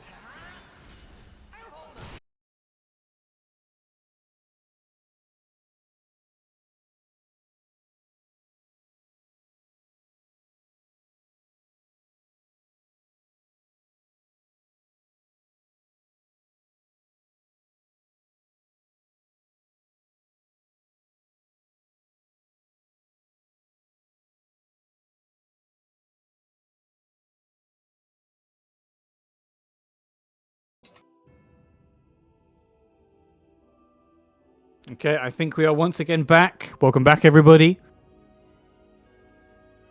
Yeah, sorry about that, guys. Streamlabs just apparently not complying today. But yeah, Guilu did take that game. Count hit 3AA. Mm-hmm. There we go. That is indeed the outcome that I think we all somewhat wanted, because it means that we have 3 Yoshis in top 4. Yeah, MercyMain guaranteed to fight a Yoshimitsu player. But up next, we're going to have 2 matches to decide which is going to be the top Yoshimitsu player between Freemard, Guilu, and Domitto. So it's Freemard against Guilu next, and winner will fight Domitto. If you had to put money on it, do you think a Yoshi is going to take this? Or will MercyMain prevail over the entire Manji clan just descending on him? Yeah, that's a good question. Right now, MercyMain is feeling like the raid boss, and now we've got this guild of Yoshimitsus trying to challenge him. I feel like that Mercy Main has still got this. If I was to put my money on it, I would think Mercy can prevail against whichever Yoshi he has to fight. I don't know, what are you thinking? I think Guilu or Dom can take out Mercy for sure, but I'm just not sure. I think Dom might be a little bit too hard ready for Mercy Main. So, see, I'm just trying to think of, previous times that I've seen Dom fight Mercy. And I just think that Dom, like you said earlier, Dom likes to go for a lot of hard read. I think if Mercy Main is able to just press buttons and stop Dom from doing that, could be in Mercy's favor again. But if it was Guilu, he plays a much more technical and calculated game with like perfect block punishes, whiff punishes. I think if Guilu manages to make it, Guilu's probably got a better chance than Dom at taking it against Mercy. But all 4 of these competitors in our top 4 right now are really, really good. I couldn't call it 100%. Yeah, I think I agree with you there, actually. Like, Mercy Main is just very good at making the opponent, play respectfully and honest and smart. And those are 3 words that I would genuinely describe Guilu's playstyle for the most part. Yeah. But let's see, Guilu is going to have to beat 2 Yoshimitsu players if he wants to be the one emerging victorious from the Manji clan. So first up, we're going to see Guilu against Freemard. Yet another Yoshimitsu mirror. So many Yoshis, man. Yeah. Okay, so we're to gonna clarify, get Guilu's no. got the red mask, and Freemard is the kind of grey and maroon Yoshimitsu.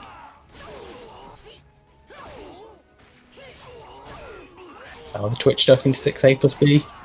That gets me every time. Oh, doesn't confirm it quickly enough, man. Into the wall combo. Is this going to be a kill if he gets the right combo? Be death. Oh, just about, yeah. Yeah, they buffed that, didn't they? Now it actually gets the soul steal. At the end of a round, yeah. I don't think it always was like that. Unfortunately, well, I guess unfortunately for Yoshi and unfortunately for everybody else, no, it never used to at the end of a round. I think they did change that for a bunch of things as well. Like if a rose killed at the end of a round, I think it never used to count, but now it does. Stuff like that. Oh wow, you can just like sit underneath all of that.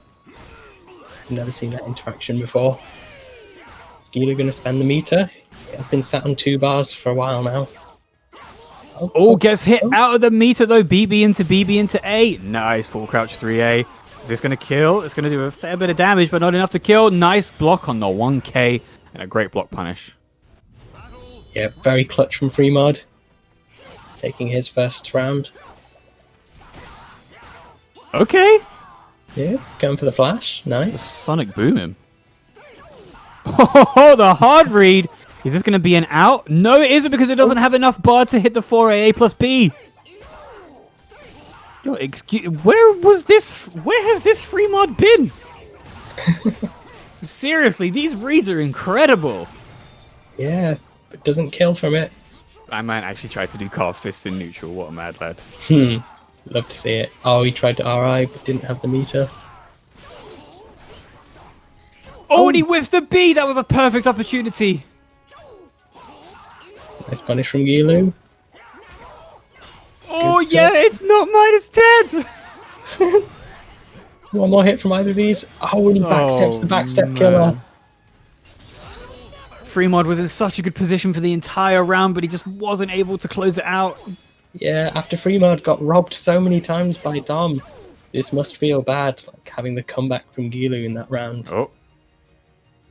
It's stuttering a bit. Controller problems, I guess. Yeah, we're looking okay.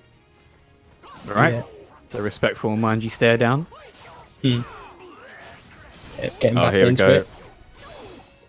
Oh, that was a great call by Freemard to just stay on the ground and then roll at the perfect time. Yeah. Oh, dropped the RI again. Reversal edge, of course. Why not? Gets the B option. He's now in a really good position. Trying to work that guard once more. Guilu gets him wrong. It's now 2 rounds apiece. Yeah, we're gonna go into the final round. Good start. Man, that Iowa Rising B is so good. And Freemard's offense is just looking so strong right now. Guilu has to soul charge to get out of the pressure. Okay, now we're going to see some non. Oh, God. Oh, yeah. Oh! Here we go. Hits him with the shockwave. Oh, but he's facing the wrong way. That's it. Confirm it. Oh, the RI. Oh. Oh, no. Good damage for Guilu. Guilu still has another bar. Oh, the wake up while rising A. Here's the force block. Freemard holding strong. That G button is going to just be held down for a while. Good step on the 1K. Doesn't manage to finish with the 6K Brave Edge extension, though. Oh, and a great hit confirm. Yeah. Yeah, Guilu's been winning so many of his rounds with that move.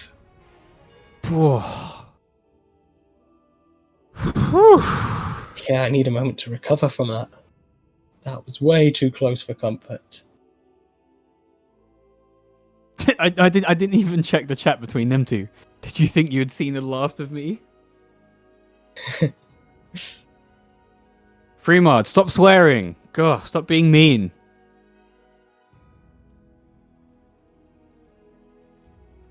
I guess their connection must be spiking a little bit.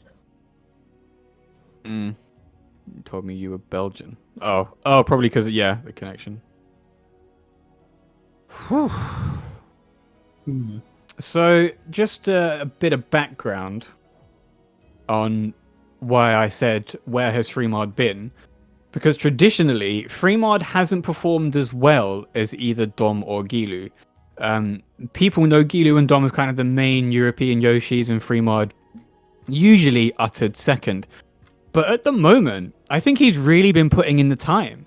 Because the way that he's been able to read most people that he's fought against that we've been able to see on stream, he's not overextending like he used to do. He's picking where he presses buttons really, really well. He's not just throwing out Brave Edge extensions just because he can. I'm really impressed with Freemard at the moment. Yeah, and if you just look at his tournament run, he's taken out so many really strong players. He's beaten Set, he's beaten Baddie, Habaduba. So Freemard has been playing incredibly well, taking out so many of the people who are consistently in top 8 of this tournament. Let's see if Guilu can continue with that offense and take his second game. Or is Freemard going to surprise us and continue his streak of assassinating killers?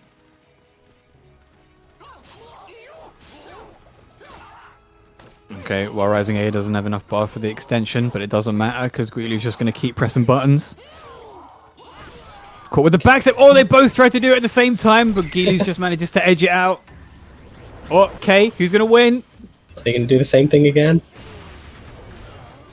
And the K wins it for Guilu. Also getting almost 2 bars in round 1. Guilu probably wants 12. to spend the meter early because now he's sat on 2 bars and he's prone to Yoshimitsu's lethal hits. Although, see, like, okay. So yeah, while he will be prone to Yoshi's lethal hits, I think he knows them quite well. I mean, there's only so much you can do to avoid getting counter hit by BB. Like, if the opponent guesses your timing right, that's a lethal hit. And yeah, this soul charge. Oh, why did he grab? I don't know. What could that have been? Maybe he does the grab button to do anime. I'm not sure. Possibly. Or maybe he just thought it was a different type of wall splat. Give him Freemard a chance. Perhaps. Now we mash on wake up, and it pays off for Guilu. So Freemard in a difficult position now. He's 1 game down and 2 rounds down. Gonna have to make something happen.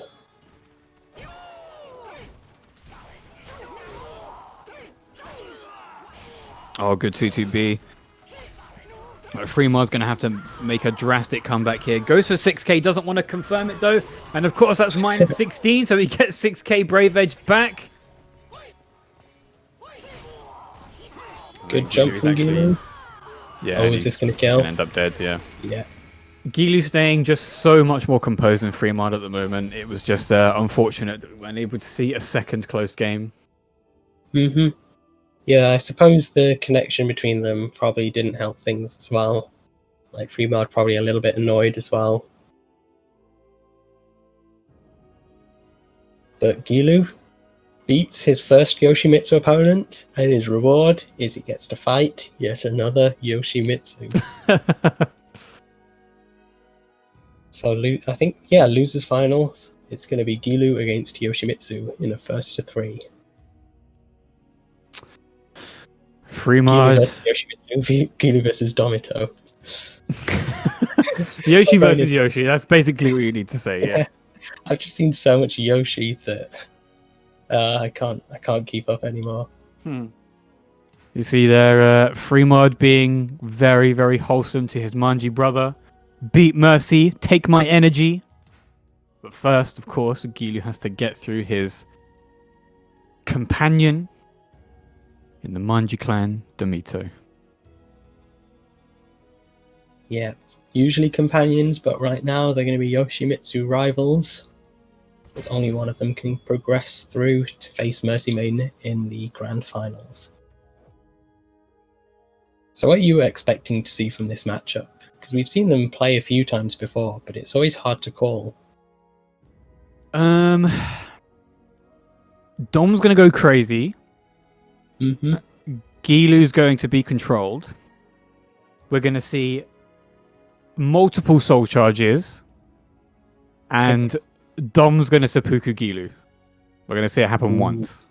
Oh, I would love to see that, yes.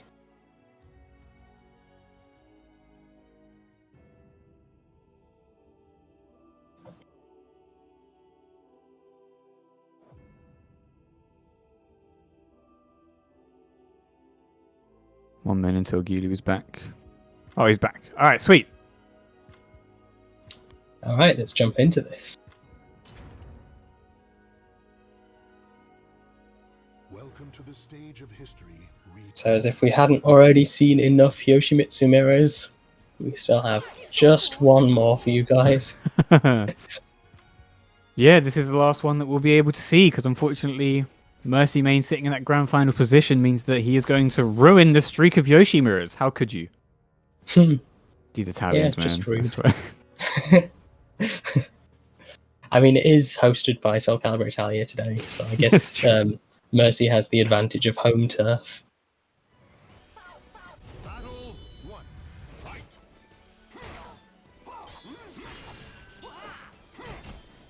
Okay, so just a reminder that Dom is playing the green and grey Yoshi, and Guilu is the one with the red face mask. A tomato face mask, as you called it. Oh yeah, the Heinz face mask. The ketchup, sorry, yeah. The Heinz face mask, yes please. Make it happen. Yeah, now I just imagine the inside is just filled with beans. That Yoshi is just... Oh, okay. Oh, nice. Alright, so this is how it's going to be, huh? Yoshi mirrors with the Forgive Me B option. Yeah. Nice. 3A clash. Or trade, this rather. is so nonsense. I love it.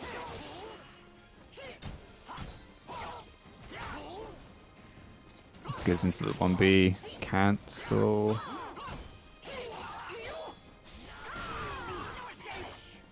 Breaks through the reversal edge. Oh, okay. That was a weird interaction.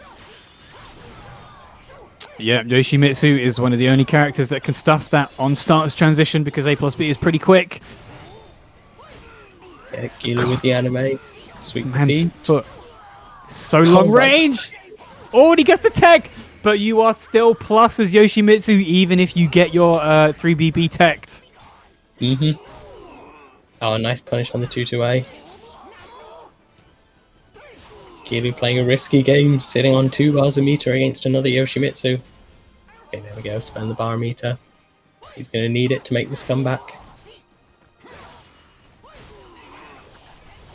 Good choice from Dom, staying down. Does this punish? Yeah, I was going to say, that was ambitious.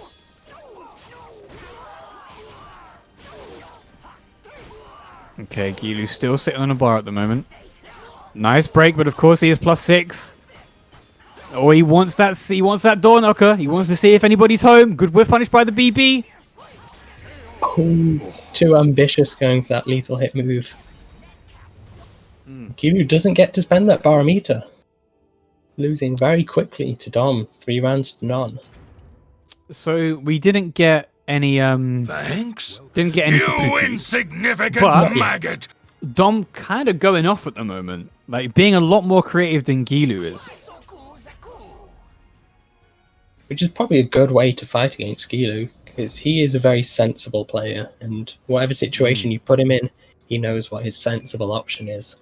So to play like Dom, really creative, really crazy, unhinged, you know, the typical like glue sniffer Yoshi that we always meme about, probably a smart play against Gilu. And we are back on the Setsuka stage. Will Dom be able to continue the... Oh, we're getting .caliber. While we have .caliber, make sure you head over to the Matcherino page, !Matcherino, put in the coupon code EOS63 to add a free $50 to the prize pool. I think right now we're at $37.29. Can we get it to 50 by the end of this tournament? Completely doable if more of you use that free coupon code. I'm going to do mine right now. EOS63. Boom. Free 30 cents. Done. Hell yeah. Edging Yeah, ever not closer much to that time. $40. Welcome to the stage. Yeah, we can do it. We're so close.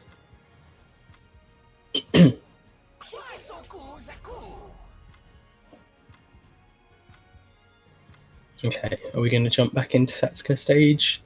Or are we going random? Just going random again, I think.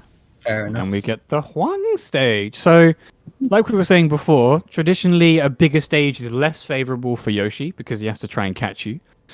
But with 2 Yoshis, the size of the stage kind of doesn't really matter. Yeah, I guess maybe it would favor more of Gilu's playstyle. He does play a little bit more small caliber than Dom, I would say. Whereas Dom's always looking to like steal those games, rob you with the 2-2B reverse ring outs and wall combos and whatnot. So potentially something that favors Gilu, but we'll have to wait and see. Yeah, I think you might be right. If you're able to play that small caliber, keep your opponent in your effective range, it's going to be much easier for you to take full advantage of the space because you're much more likely to get a life lead if you go for just the simple block punishes, the whiff punishes, and then try and make the most use of the space that you can. And now REB is going to take the first round for Gilu. Yeah, and build him a nice chunk of meter to go into the second round with. Okay, tech crouching straight in on approach. Dom's been really good with those anti-airs. Single A into the air slicer. Oh, that's the first time that we've seen Rainbow Drop not get broken, so Dom gets full damage off of it instead of just +6 on the break. Nice counter hits from Dom. God, it's crazy how quickly this character builds meter. Both of them into round 3 almost on 2 bars. Good counter hit, but no counter hit confirm. Oh, tried to get the windmill, but he was just a bit too slow. Yeah, I respect the salt charge decision. Oh! I hit box. That was almost godlike.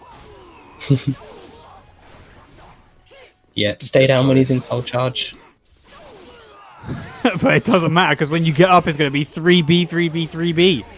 Yeah, into the toe poke. Gilu just guessing wrong on Oki every time there. Punish. Could have punished harder, but better than nothing. So Dom right now probably going to try and look for Yoshimitsu either 2-2-8 lethal hit. There it is. Yeah. Goes for the 3B follow-up instead. Oh, too far away for the punish. He wants that lead. He wants it. Oh, get caught by A+B. Poison breath out of the air. And now Gilu about to even this up. Oh, but 6k is not going to work because he's still crouched. Oh.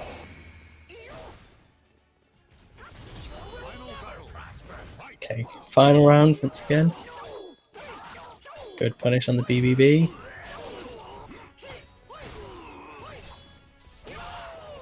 Oh, and the delay to catch the GI. Gilu is mixing up his options very well. Okay, and there's another anime. And now Gilu taking the lead, playing the better caliber at the moment. Dom sitting at almost 2 bars. You're going to have to press a soul charge button at some point, Dom. This is just a classic with Dom. He doesn't press the button until it's too late. You got to press it sometime now. What are you going to do? Hit the... Just press soul charge! There we go. Thank you. God's sake. Oh, okay. And immediately just try and run up and 5AA each other. Yeah. Classic Yoshimitsu. Man. Yeah. Oh. Oh, God. That's currently, I believe, 1-1, Dom v Gilu? Yeah, it should be. I think so, yeah. Yeah. Yeah, and this is a first to 3 as well. So we've got a few more Yoshimitsu mirror matches still to come. Welcome to the stage of history retold. So let's see what stage we get, to see if we manage a smaller stage. Seemed to be working out better for Dom in the first game.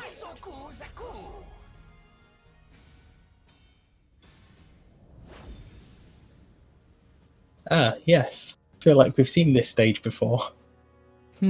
At some point in the tournament, I believe so. Yeah, funny that. It's almost as if the forest takes up like 3 spots on the random select.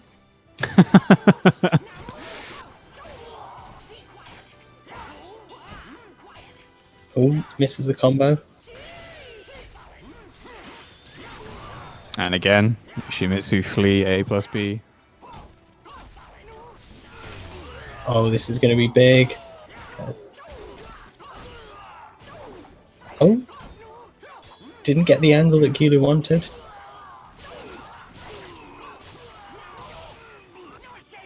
But Gilu still needs to be careful. 1 wall splat from Dom, and the health bars could be almost even. Oh, so close with the A plus B extension, but just not close enough. And so close with the 6k as well. Yeah, the walls just weren't quite working out in Dom's favour there. Just not quite close enough.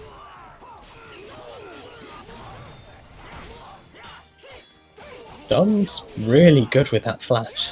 I don't see many Yoshimitsu players use it and have the same success rate that Dom does.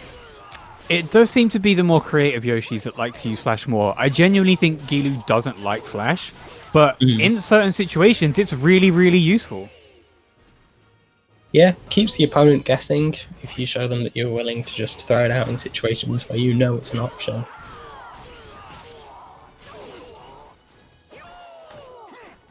Oh, Back grab. back grab. So much damage. Not enough of a quick wake up. That's not a sentence. Oh, here comes a 4-4-B. 6-6-A. Into the wall. Yeah, nicely done. Yeah, managed to get the meter as well.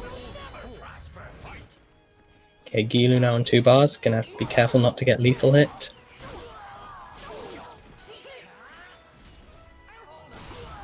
So here's the first soul charge. What nonsense are we gonna see?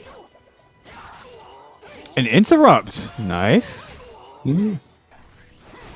Oh, no. Oh, what? Okay. That must have been a misinput. That's not a punish. Okay, Gilu doesn't trust himself to sidestep. Oh, God, the 3A pressure. Yes, Nicely done by Dom. Yeah, a move that we don't see get punished often enough. But Dom knows his character very well, and he knows where you can punish. He takes that game with the punish on 3AB. 2-1 Okay. to Dom. And this is, remember, the losers final. So this is going to be a first to 3. The winner will then move up to grand finals to fight MercyMain, and we'll have to reset the bracket with 3 games to then take another 3 to potentially win the tournament. Yep, looking like Dom really wants his run back. But is Gilu going to be able to deny him that run back? Let's see. Uh-oh. I'm just looking at the Eye of Sauron right now. Oh no. Yeah. Some more dot caliber.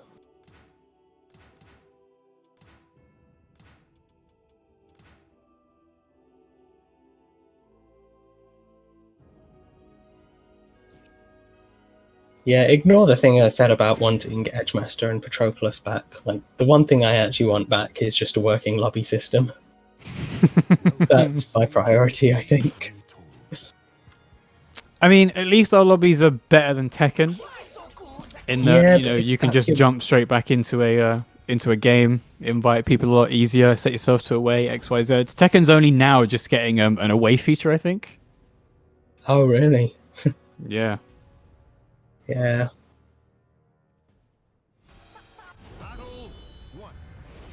Okay, going back to the Sauron stage.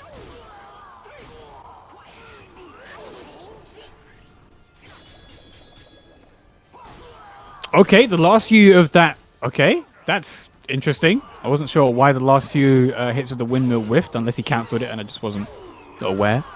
Not enough to kill. And the 1k from Gilu takes the first round.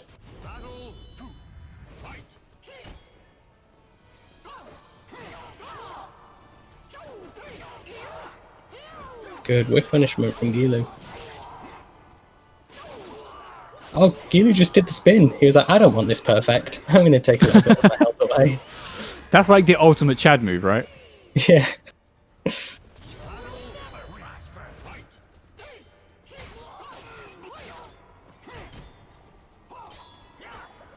Damn, he's just... The pressure is so real. Goes for a 5A instead of a guaranteed 2B where he could have got some bar. Oh, not the wall combo that 6-8. Tom Oh, would have wanted. okay, interesting. Goes for the Forgive Me B.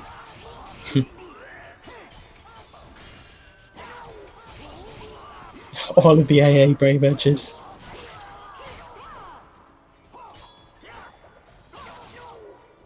Oh, that was a count hit. Gilu didn't confirm, and it might That was cost the game. Okay, I was worried that we were going to get a slowdown there right at the end. Yeah, same. Whew. Some spectator nonsense happening. Hopefully we get to see the whole match. Sometimes when this happens, like, the spectator just cuts out before the end of the match. Yeah. But fingers crossed, we'll get to see it all. It's usually if the person running the game can't run it at 30, so it has to account for it and it slows down a bit. Mm. The spectators are just like 10 or so seconds behind. Doesn't get the step. Yeah, bit too eager with the Ninja Sombrero. This is gonna hurt.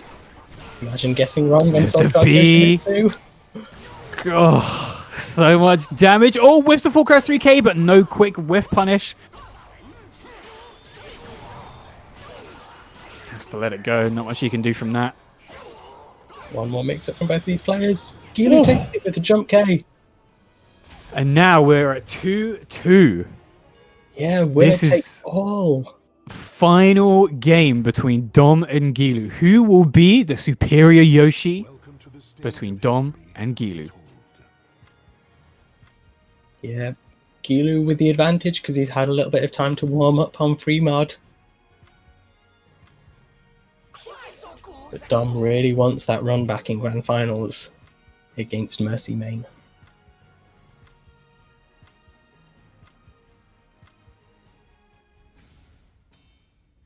Alright, what stage are we getting on to? Oh, Kaer Morhen. Uh-oh. Oh no, this, like, people don't call this Yoshi's Island, but for me this is Yoshi's Island.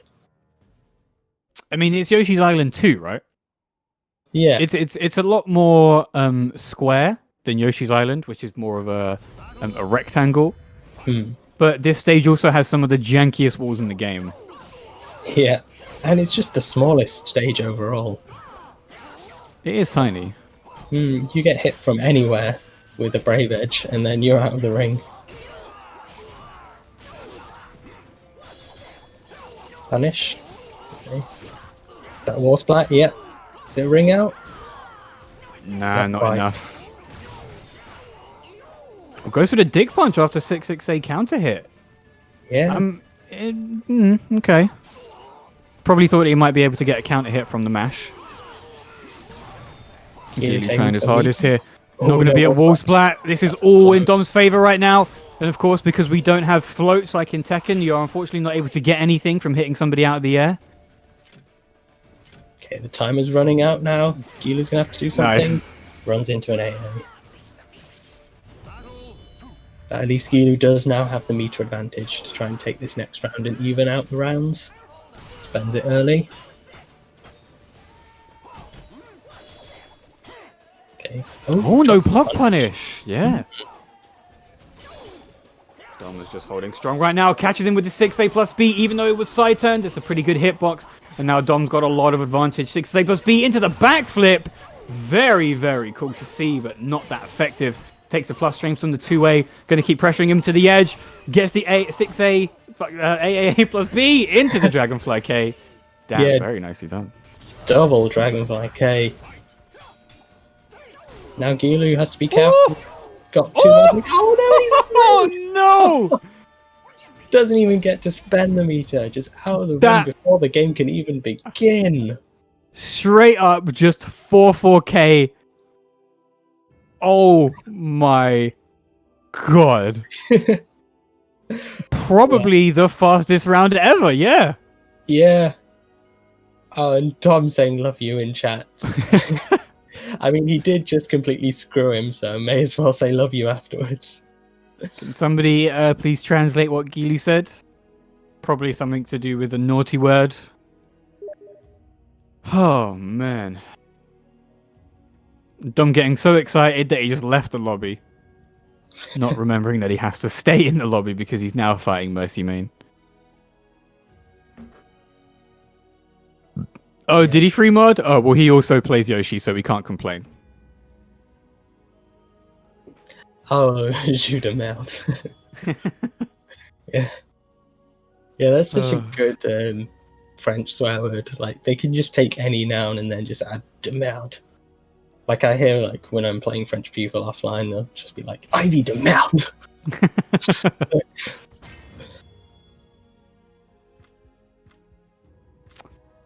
That's amazing.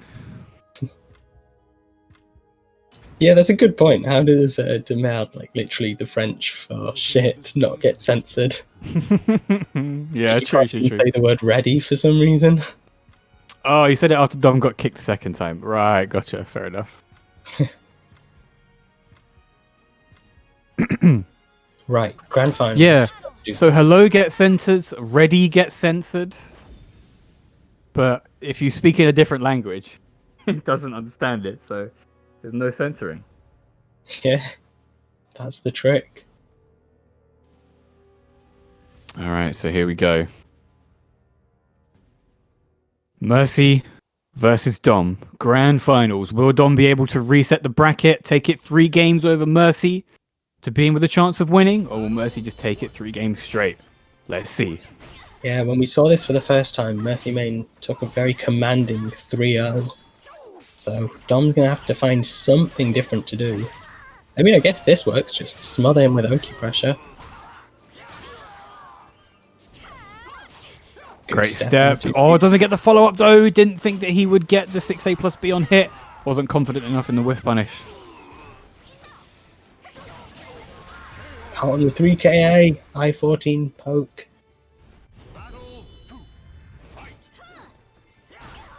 Full crouch 3K. Mercy trying to mash on whiff. C6A. And we know Dom absolutely hates this matchup. This is, of course, the run back from earlier. Good block.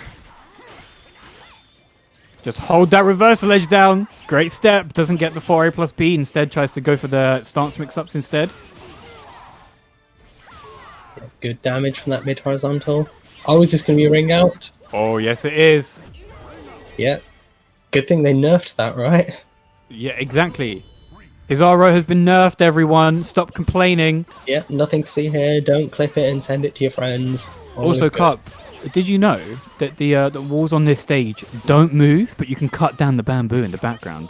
Oh, this is never going to get old. You should keep telling everyone that. I mean, I don't know what you mean. I've only said this once about 10 seconds ago. Definitely not a meme that everybody in the community loves to hate. Yeah, that's what I mean. Like, you've only said it once, so I may as well just keep going at it, you know, flog this dead horse until people laugh at it. There is no dead horse. The horse is very much still alive. Oh, it's Schrodinger's horse. We Yeah, don't really know yet. Exactly. Okay, and While we were talking about that, MercyMain has taken his second round. But Dom's on 2 bars a meter. Oh, the whiff goes unpunished.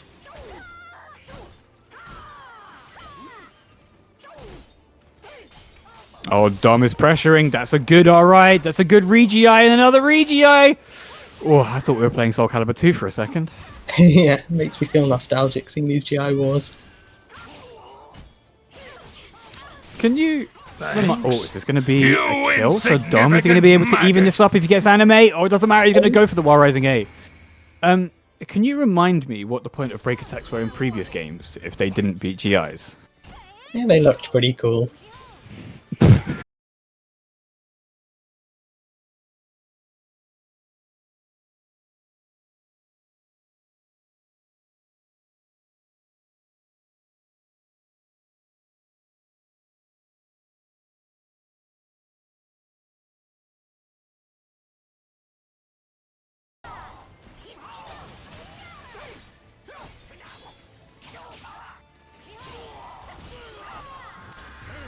Oh, okay, MercyMain manages to take it. We're not entirely sure what happened, but we know that MercyMain was able to take the first game, 2 more, and he manages to take the entire tournament. But Dom, pretty commanding in the first couple of rounds. So if Dom's just able to keep that momentum, I think we might be in with a pretty cool game.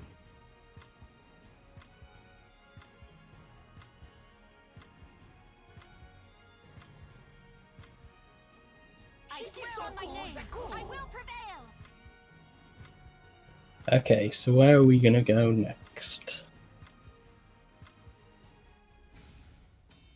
Dom probably wanting a small stage. And he gets the complete opposite. Yeah, so much room for Hilda to backdash and control space here.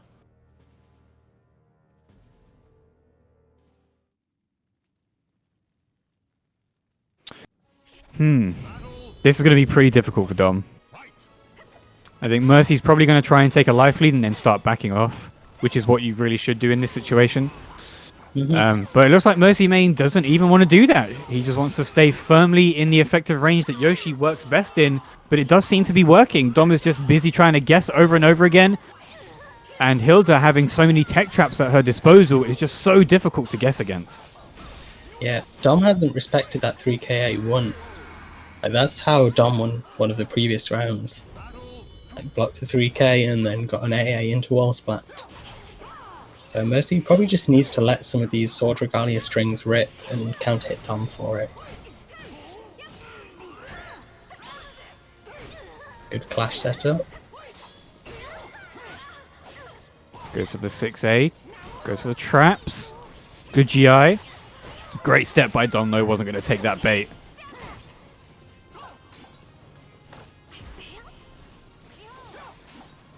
Oh, tries to back off just enough to get a good whiff punish with BB.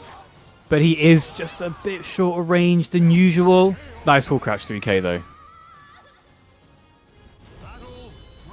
Yep, and now 1 round apiece. Oh, good block, but not the biggest of punishes. Hori mid. Hori mid coming in, but gets interrupted. Here's the soul charge. On his neutral. Here's a Hori mid. It's a vertical mid. That's another Hori mid. Yeah, tech crouching Hori mid. Plus frames. Oh, Dom gets caught with the full AAA string. Good Great step, but doesn't confirm the 3AB. Just a bit too slow. Hilda manages to get the 50-50 on 1K. Yeah, Dom guessed right on the 1K first hit, but you gotta know if the second hit's gonna come or not. Yeah, that was just all going to be death for Dom right there. That's a great sidestep movement by Mercy, though. Into the Spear Regalia. It's going to be so oppressive.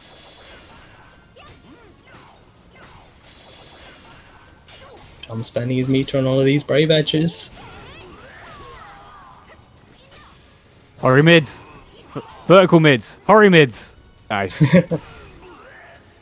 Ace and soul charge. Hori mids. Hori lows from Yoshimitsu though. He's breaking the meta. There's the rainbow drop. One more Nice. game. Why did you know that? That was such a bad idea! Oh my god. Killed him. And he doesn't go for the extension! Dom is going to give me a heart attack. What is happening? Yeah. Dom had 2 opportunities to kill Mercy there. Do a Hori Didn't mid. take it. I dare you. Oh no. Goes for the high grab. That was a Hori mid though. Saw that C6A. Don't match after that. Got a GI the second hit. Oh, that's not going to splat. Oh! Back to okay. Oh, more splat. This should be it. Yes, very nicely done by Dom. Evening up that score, 1 game apiece now. Dom, 2 games, and he's able to reset the bracket. What do you think, everybody in chat? Do you think Dom's going to take it? Yes, 1, no, 2. 1 if Dom's going to take it. 2 if you think Mercy's going to take it. Let us know in the chat. Yeah, 1 for Yosh 1. 1 for each one. Exactly. But then 1 for H1 Ulder.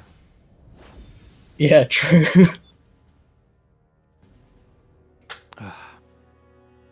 Man. Right, we're off onto the Sophie stage. Still a large stage. But the fact that Dom was able to overcome the odds and beat Mercy in the larger stage in the previous game just shows us how anything could happen. Do a Hori mid, Dom. Oh no, goes for the back grab instead. Gets the side grab.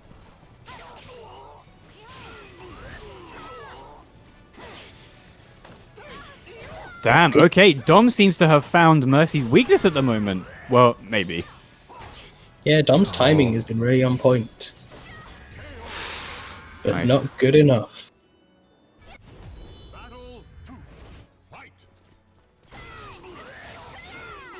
Damn, just socked right in the face into the... That's pretty good damage. And again... Dom thought that Hilda was... that Mercy was going to be conditioned. Nah, not today. Yeah. And Mercy showing how Hilda has hell sweeps off her own. Not just Yoshimitsu who's kicking the ankles. Yep, there we go. Just finished the string. Yeah. Dom hasn't respected him at all. God, 3k of Hilda, so good. Yeah, Hori mid, if you didn't know. Yeah. Yet another one. Another one. Oh, that was one again. Not another one.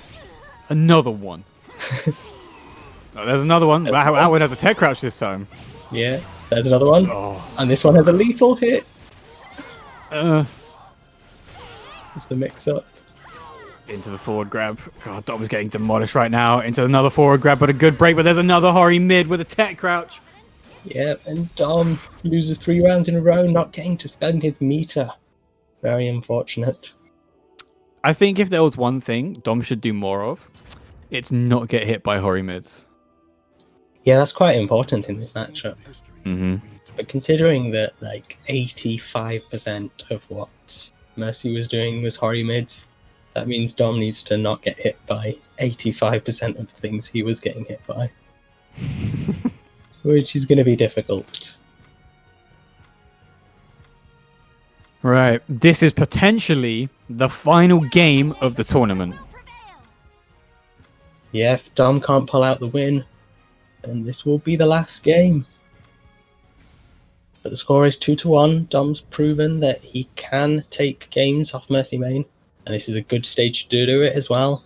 Hilda's wall combos aren't particularly terrifying in my opinion, but Yoshimitsu's wall game super oppressive. Mm-hmm. Yeah. One of the, if not the best wall games in the game, in the entire roster. Yes, indeed. Learn the matchup for the completely safe and sometimes only -12 horizontal mids that have tech crouches. Learn the matchup. Stop sidestepping. Yep, there we go. Just finished the Regalia string. Dom hasn't been respecting them. Yep. Mid horizontals. Another mid horizontal. It's a 6A. It's a high this time, see? Yeah, so that's fine. Yeah, just duck when she does the highs. But don't get hit by the mid. Oh, okay. Dom was definitely not going to be happy with that. That's a full crouch 3k. What's the mix going to be? Into the 1k. Nicely done. Knows that this time he's going to have to play a little bit more slowly with the mixes. Mercy doing a really good job of close range scrapping against Dom.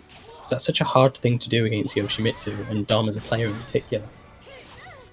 Oh, good 6A plus B. Nice into the soul attack.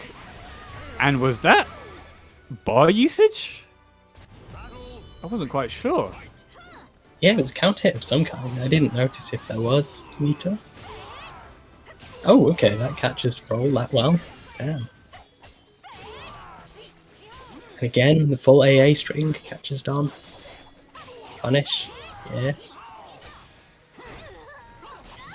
Damn, the full crouch 3Ks. It's probably the most effective move that Dom can start throwing out right now. We're going to get full combo. Yeah, really big damage here. And into Oki.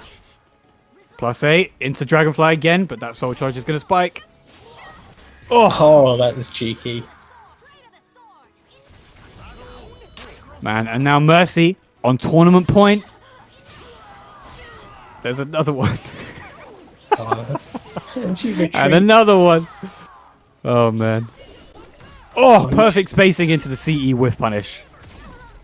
Yeah, beautiful stuff from Dom. What's the Oki gonna be? Oh no. Giving Hilda the lethal hit. Good choice staying on the ground. MercyMain's not been hitting him on the ground every time. Big raw combo. It's not gonna be enough to kill, but there's one more Oki situation. Oh, guess what? The 9A doesn't get the block punish from War Rising K though. That's a good break by Dom. Oh, see, and now he's conditioned. He doesn't want to press a button after that. Oh, the 180 turnaround from 22K. Damn. What the hell? That right there is a perfect example of, what is it? Whiff move retracking. You know how Nightmare got that improvement on 6B? That's exactly what that was. You insignificant Yeah, just maggot! auto-homing, auto-correct. Yep. And now it gives Dom the second chance, because he needs this game to stay in the tournament.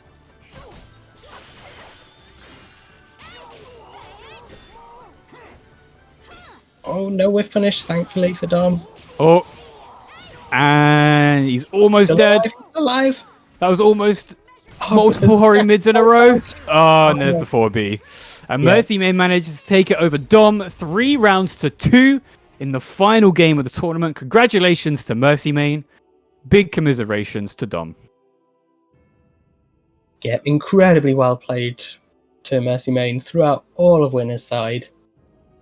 And good work from our Yoshimitsu clan in loser's bracket. This was definitely a very memorable tournament. We'll remember this one as the one with all of the Yoshimitsu mirrors. So thank you all of you guys participating for putting on such an incredible show for us. And thanks to everyone who turned up to watch this. You guys are the real G's. And huge thanks to Soulcalibur Italia community for hosting this. We've got people in the background just working their butts off, making sure it runs really smoothly. So thanks to Tom Lakendo and Trugo and anyone else TOing this in the background. Great work to you guys. And Indeed, yeah. I think we'll be going to raid Neon, apparently. We will be indeed raiding Neon. He is doing a small offline session with about 6 people in his house because, of course, he doesn't want to break the rules of people in your household. But yes, once more, thank you everybody for watching. We'll be back next Sunday for the next EOS. I'm not entirely sure who's going to be hosting that one, but make sure you keep it locked onto the OFC and SCEU Discord channels to make sure you get updated. Plus, we post about it on Twitter pretty much all the time. So thank you everybody for watching. Thank you to Carp for co-hosting. Thank you to the Soulcalibur Italia people for running stuff behind the scenes. And we'll see you next week. See you then.